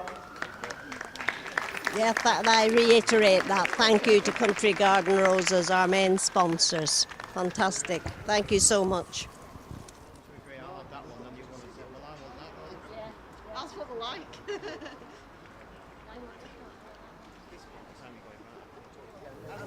Well, welcome back everybody to the Waterloo, and I'm joined by the champion, Lindsay. Congratulations! What a wonderful day you've had today here. Yeah, it's been a great day. It felt good, to be honest, from the start. I felt the arm felt good. I was getting a length. I think it was my second game. I just struck out because I was 19-12 down. Just got out 21-19, and then after that, just went from strength to strength. So just felt really good all day. Yeah. Just talk us through the mindset when you're 19-12 down in a game like that. There's no margin for error whatsoever, is there? But you managed to come back. No, there's absolutely no margin for error. And Debbie, who was playing, Debbie Waters, is a great bowler. Played a few times before, so and she was leading well up to that point. The mindset is in bowls. Every game's winnable. You can be 20-0 down, you can still come back to win. So my mindset was, if I can get in and I can start leading, then I've got a really good chance. But I've got to get in and I need to put my leads up, and that's what I did. And I started leading well. I got on the mark, and ran out. So it just shows any game's winnable. And in the final, it was nip and tuck. There was nothing in it for a good sort of 15-20 minutes or so, maybe longer. But then you just pulled away. Yeah. I started off playing the mark I played in the semi-finals, but Ange just got in and found it really well. So I thought I'd change it up, same sort of mark, but slice the green in a different direction. And she kept being just through or just short, I led well most ends, not every single one, but most ends. It just got out, and from then got on that mark, stayed on that mark, and just got out. Just felt good. Is it extra special winning at this place? It is. It's as everyone says, it's the Wembley of Crown Green Bowls, isn't it? I've won comps before, but I don't think anything would quite measure up to like winning the Champions or winning the Waterloo, ladies Waterloo here. And it's great having support around the green, which I did today. Thankfully, I had a few supporters up. But winning it here is great. And to me, I won the Alaman a few years ago, the September Festival, and my mum wasn't there to see it, and she was there to see it today, so that made it that extra bit special. Because you were emotional at the end, which is understandable after such a long day, and it means so much to win a tournament like this, but the emotions came out. I was a wreck. I did the same when I won the Alaman. I think because you're so focused and you're so concentrated all day, and I felt calm. I don't think I was flappable. I don't think I showed any nerves. And your adrenaline's just kicked in, and just at the end when you just think, yes, I've done it, everything goes and all your emotion comes out. And that's why I ran straight over to my mum and gave her a hug. Fantastic. Well, you well deserve that hug. Thank you. What we're going to do, we're just going to a couple more questions because we think the weather's breaking now. We've got away with it all day, haven't we? We have, but it looks, the sky's a bit grey. It's going to rain. But what I was going to say as well is that how much time do you spend practicing? Is what I wanted to ask you. How much time can you put in? Because obviously, I'm assuming, I haven't asked you, but I'm assuming you have a day job. I do have a day job, yeah. I'm cancer manager for Wirral Hospital Trust, so it's a very demanding, very stressful job, long hours. So in terms of, if you want the truth, in terms of actually going on my own to practice, that's not something I do. I use my practice as my league games. I play sort of 3-4 nights a week. I'm in competitions most weekends. So that builds up your practice then for the bigger and the major competitions. I don't really go on my own to practice now. And I've played with the same set of bowls I have since I was 15 or 16. I've never changed my bowls either. Really? Yeah. Wow. I know what they do. Fantastic. Well, if it's not broke, don't working. fix it. Absolutely. Yeah. And just finally, you are the first winner from Merseyside of this event for 20 years. Did you know that? I didn't know that. I knew it was a long time. But I didn't realise it was quite 20 years. That's half my age. Crikey. Yeah, it's good to represent Merseyside. You know, I was hoping yesterday in the men's champs we could have had a double over the weekend, sure. But unfortunately we didn't. But I'm just thrilled to represent Merseyside and to win today. Yeah. Yes, my director is just telling me Maureen Bresnan was the winner in '97. I know Maureen Bresnan very, very well. She's one of my mum's best mates, so I've known Maureen a long, long time. Sadly, she isn't playing anymore, but when she did, she was quality. She was one of the top players. So to follow in her footsteps, great. Well, I'm sure she was watching with interest today. I hope so. On hopefully on our Glow Gig stream. But right, well, thank you so much, Lindsay, for joining us. Many congratulations again. We really enjoyed seeing you play today, and all the best for next season. Yeah, thank you to Glow Gig for all the streaming today, because it's a really good job. I know when I've watched it at home, it's great because you feel like you're there and you know what scores are and you can see all the games rather than hearing about it afterwards. So thanks to sure, to and you can watch it back along with everybody else at home in the coming days. See what Andy Kearns said about me. Oh, Andy was very nice about you. Andy's a gentleman, never says anything bad about anyone. We're going to take a very short break. The heavens have opened. We'll be back in a short while. That's what I like.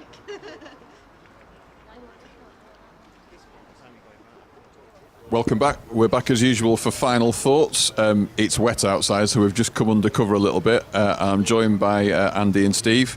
Another great day's bowling, guys. Yeah, really good today. Enjoyed that. Not saying I don't always enjoy it, but that was quite good that today. I thought fully deserved winner. Only looked in trouble once during the day. Played a good length. Best player won on the day. There were no real, controversies anywhere. Nice, pure afternoon of bowling.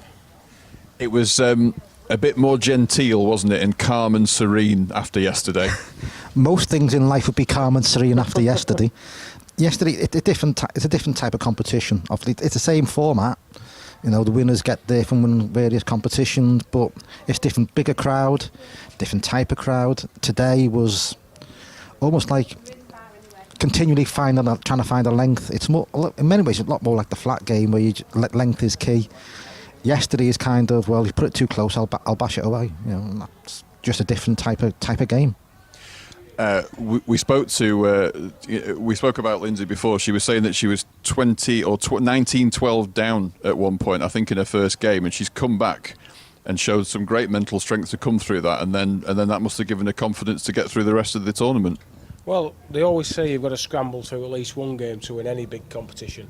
And it was actually in the second round against Debbie Waters. She was 19-12, and Debbie Waters had a 6-inch bowl, 7-inch bowl, something like that. And me, Steve, most men would have been playing through, trying to knock the jack off or maybe move the ball, but she played a dead length, dead draw, trusted her ability, played a side toucher and ran out. And yeah, probably gave her a load of confidence just to build on that and achieve what she's achieved, you know, today. When it was a great win for her, really made up for her, really. And she beat Nicola, who'd obviously won this event 2 years on the trot before today, and that must have given her great confidence too. And the final took a bit of time to get going, didn't it? It did. It's a long day bowling for anybody. You know, it's so many games. You know, some people play better the more games they play. Some people just get tired. I think that's what happened in the final with Angela, and Lindsay just carried on the way she'd done all day. That's all it is, really. All it was, really. Angela's played very well to get there, and Lindsay's played very well to not only to get there but to win it. And we saw another rising star come through, I think, as well, didn't we, in young Emily, because she did extremely well and could have actually been in the final. It was that close in her semi too, wasn't it? Yeah, she's played very well all day. I think she took one or two of us by surprise. I'd never heard of her before today. She had a lot of support in the crowd, and I think the way she played in the first game against Kerry Brown, who's, you know, a well-seasoned player, she didn't look nervous, she didn't look afraid of Kerry's ability or her reputation, and she just played bowls. And it got her all the way through to the semi, and as you say, she could have easily won that game. There were just a couple of ends where she played a couple of bad bowls, and she'll take that experience away with her and hopefully build on it, and I'm sure we'll see her back here sooner rather than later. And I think just to sum up, what kind of a week have we had? It's been typical Waterloo, I suppose. Memorable, long, tiring. Need to see either a physiotherapist or an osteopath. It's been this is one of the, you know, if you're a bowler, how can you not enjoy this week? I mean, really, some have travelled up each day, some have travelled up for certain days, some have stayed over. How can you not enjoy it?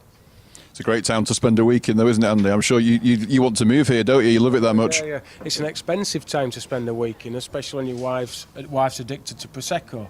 I've been up here since a week last Friday, and I've spent every day but one watching bowling. And yeah, it's long, it's tiring, but it's really enjoyable. And I'd just recommend it to anybody out there who loves Crown Green bowls. This is where they need to come. The Blackpool Week, it's made for you. You'll love it. So give it a go next year. It's all right watching us on Globe Gig, but you know, nothing like the real thing. So, and recently we've covered the senior merit, we've covered the junior merit, and we've covered the champion of champions. So we've been able to bring some great events to the people back home who couldn't get here to actually watch it in person. So sum it up for us, both of you. Another great year. Obviously, the senior merit moves around each county. The junior merit does the same. The two champions events are held here. Different types of greens, different types of challenges. It's a battle no matter which competition you want to win. It's enjoyable to watch. It's enjoyable to play in if you qualify. We hope, you know, through the crew's skills that it's being, you know, beamed to the television screens or whatever screen you're watching it on. It's been great, and hopefully we can sort it out again for next year. Yeah. Have I said it all? You've nearly said it all. You're speechless. I'm not speechless. I've never been speechless. True, very true. I think this year has been, once again, a fantastic season. We've covered it really well. But the highlight, I usually say, is the junior comp, but the highlight has had to have been the champion of champions yesterday, just for that one game of bowls. If I can't believe there's people out there who were moaning and groaning about it. It's the best game of bowls I've ever seen, and I thought I'd saw that on Tuesday in the Waterloo, but that was just something else. It took it to a different level, and it's no surprise that Callum in the final couldn't just reproduce that form, because he gave everything. And well, if every game was like that, bowls would be the biggest game in the world. Everyone would want to play it. But that for me is the highlight, and I'm just glad we've been able to be here and record it and keep it forever. And if there's any potential sponsors out there, you just need to watch that game to see exactly how much you can get out of being involved in this great game. Indeed. Well, that's it from Blackpool. We've had a great week. It's been another great day, and it's been a great year. It's been a privilege to bring these great events to you, and we look forward to another great year in 2018. But from all of the team, it's goodbye, and have a great winter.